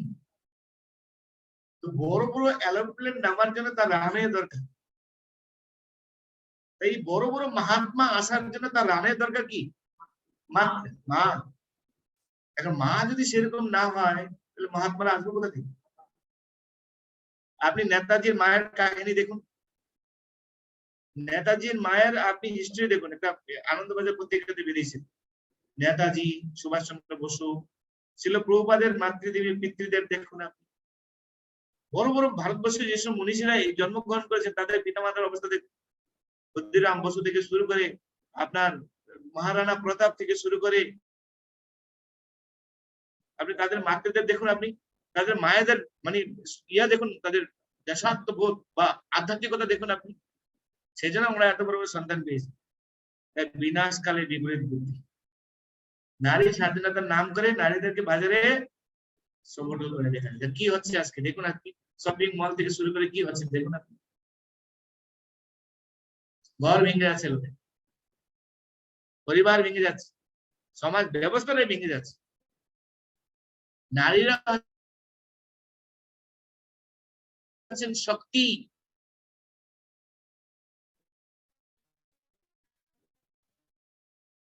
তারা যদি ঠিক থাকে তাহলে সমাজ ঠিক থাকবে, তারা যদি ঠিক না থাকে সমাজ বিশৃঙ্খলা যাবে। পুরুষদের উপর নয়, নারী।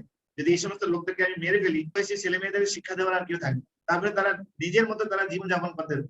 আর নিজের মতো যখনই যে জীবনযাপন করবে তারা খারাপ সঙ্গে মেলামেশা করতে শুরু করবে। আর যেই তারা যথেষ্ট মেলামেশা করতে শুরু করবে তাদের অবৈধ সন্তান উৎপন্ন হবে। আর অবৈধ সন্তান যখন বাজারে এসে যাবে তখন সামাজিক উন্নয়নমূলক কোনো কাজ হবে না।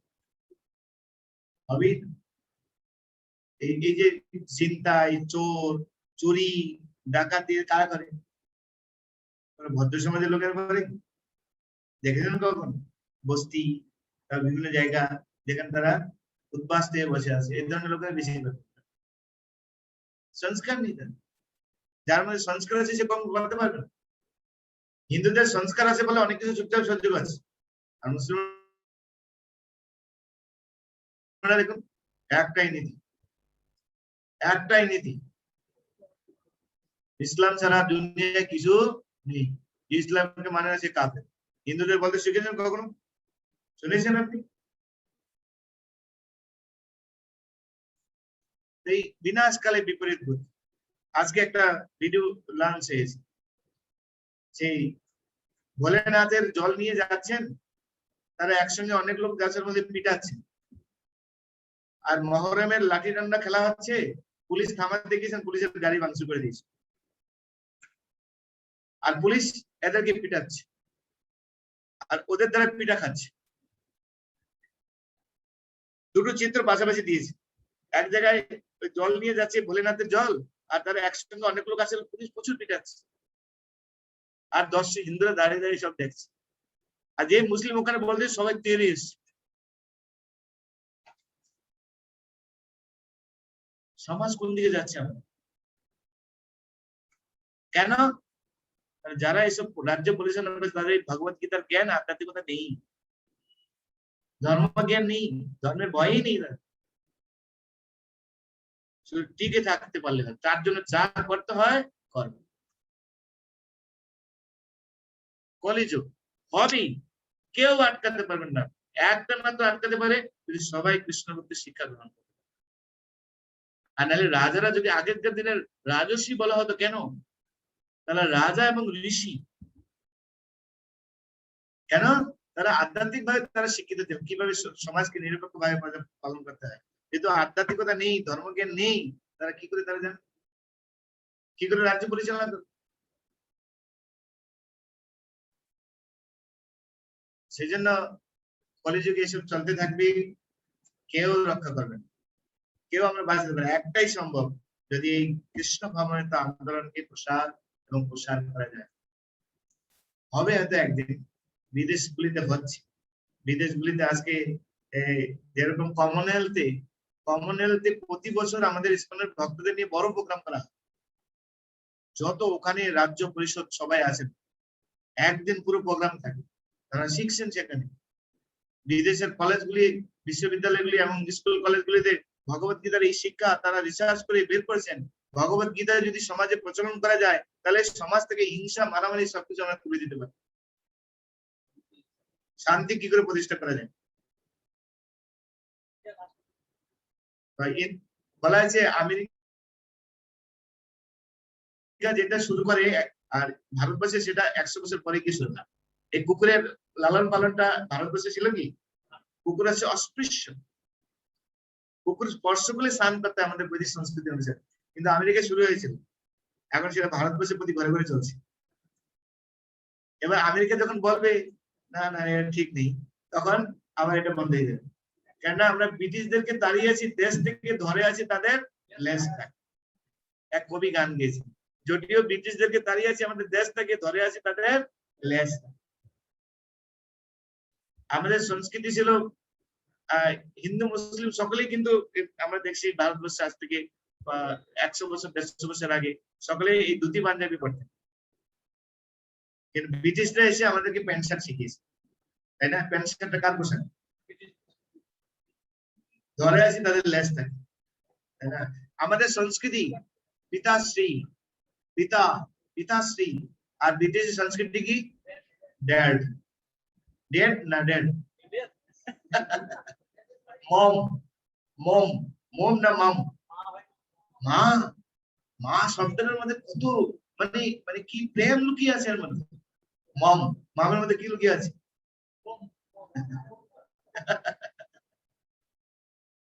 বিনাশকালে বিপরীত বুদ্ধি, একজন বই লিখেছেন বিনাশকালে বিপরীত বুদ্ধি।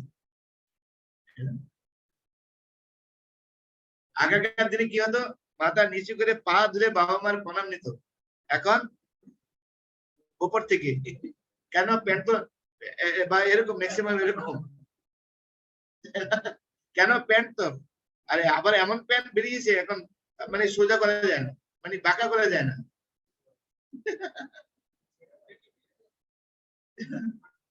তারপরে আগেরকার দিনে আমরা দেখেছি যদি কারো যদি একটু সেরা টেরা জিনিস হতো এটা ফেলে দিত, আর এখন সেরা প্যান্ট সামনে একটু হাঁটুটা সেরা পড়ুন।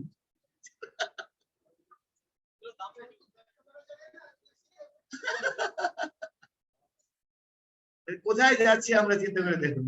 কেন? ইন্দ্রিয় যেভাবে চাচ্ছে সেভাবে আমরা চলছি, কিন্তু ভগবত গীতা আমাদের শিখেছেন না, তুমি ইন্দ্রিয়কে কন্ট্রোল করো। ইন্দ্রিয় যদি তুমি কন্ট্রোল না করো তাহলে তুমি ভুগবে। আর সমাজ আজকে ভুগছে কি না? ঘর থেকে মেয়ে বেরিয়ে গেলে আপনার চিন্তা হয় কি হয় না? যদি আপনি জ্ঞানী হন তাহলে হবে, যদি আপনি সেরকম হন, ছেলে একদিকে চলে গেছে, মাও একদিকে চলে গেছে, বাবা একদিকে, এক থিয়েটারে ড্যান্স ক্লাবে হঠাৎ করে মা আর ছেলের সঙ্গে যাচ্ছে, তুমি এখানে কি করছো? ছেলে বলছে মাকে, মা বলছে ছেলেকে তুই এখানে, আপনি এখানে কি করছেন? এটা তো আমাদের যুগ, বাস্তব ঘটনা আমি আপনাকে বলছি। এরকম যদি হয় তাহলে এরকম হবে। সেজন্য শিখান, ধর্মকে বাদ দিয়ে আপনি সুখী হতে চান, গীতাকে বাদ দিয়ে আপনি হেভি করতে চান, ছেলে মেয়েদেরকে বলে করতে চান, ভুলে যান। আপনি প্রস্তুতি নেন, যে কোনো মুহূর্তে আপনার মধ্যে আঘাত আসতে পারে। কি কাকা আসবে জেনে না, আজকে ছেলে মেয়েরা যা করছে, এমনকি মানে বড়রাও করছে। স্বামী আছে অন্যের সঙ্গে চলছে, ডিভোর্স কেন আছে? স্বামীও করছে অন্য কাজে, স্ত্রীও করছে অন্য সঙ্গে প্রেম। কেন? ধর্মের জ্ঞান নেই, আধ্যাত্মিকতা নেই। তাই ভগবত গীতা প্লিজ গ্রহণ করুন, অন্যকে গ্রহণ করুন, যদি সমাজকে বাঁচাতে চাই আমি। আর এটা ইসকনের একার পক্ষে সম্ভব, প্রত্যেকের দায়িত্ব। ধর্মে আমাদের কবিরা লিখে গিয়েছেন, এটা আমি আমার নিজের কথা বলছি না বা গীতার কথা বলছি। ধর্মে মহান হলে তুমি কর্মে মহান হবে, ভারত আমার জগৎ সভায় শ্রেষ্ঠ আছে। প্লিজ সকলকে রক্ষা করুন, সকলকে সহায়তা করুন। আর একমাত্র সম্ভব যে গীতার জ্ঞান সমাজে আমরা বিতরণ করি। হরে কৃষ্ণ কৃষ্ণ কৃষ্ণ হরে হরে হরে রাম রাম রাম হরে হরে। हरे कृष्णा कृष्ण कृष्ण हरे हरे हरे राम राम राम हरे हरे। আমরা এখানে শেষ করছি। তো সন্ধ্যাজি বাবু ইউটিউবটা বন্ধ করবেন।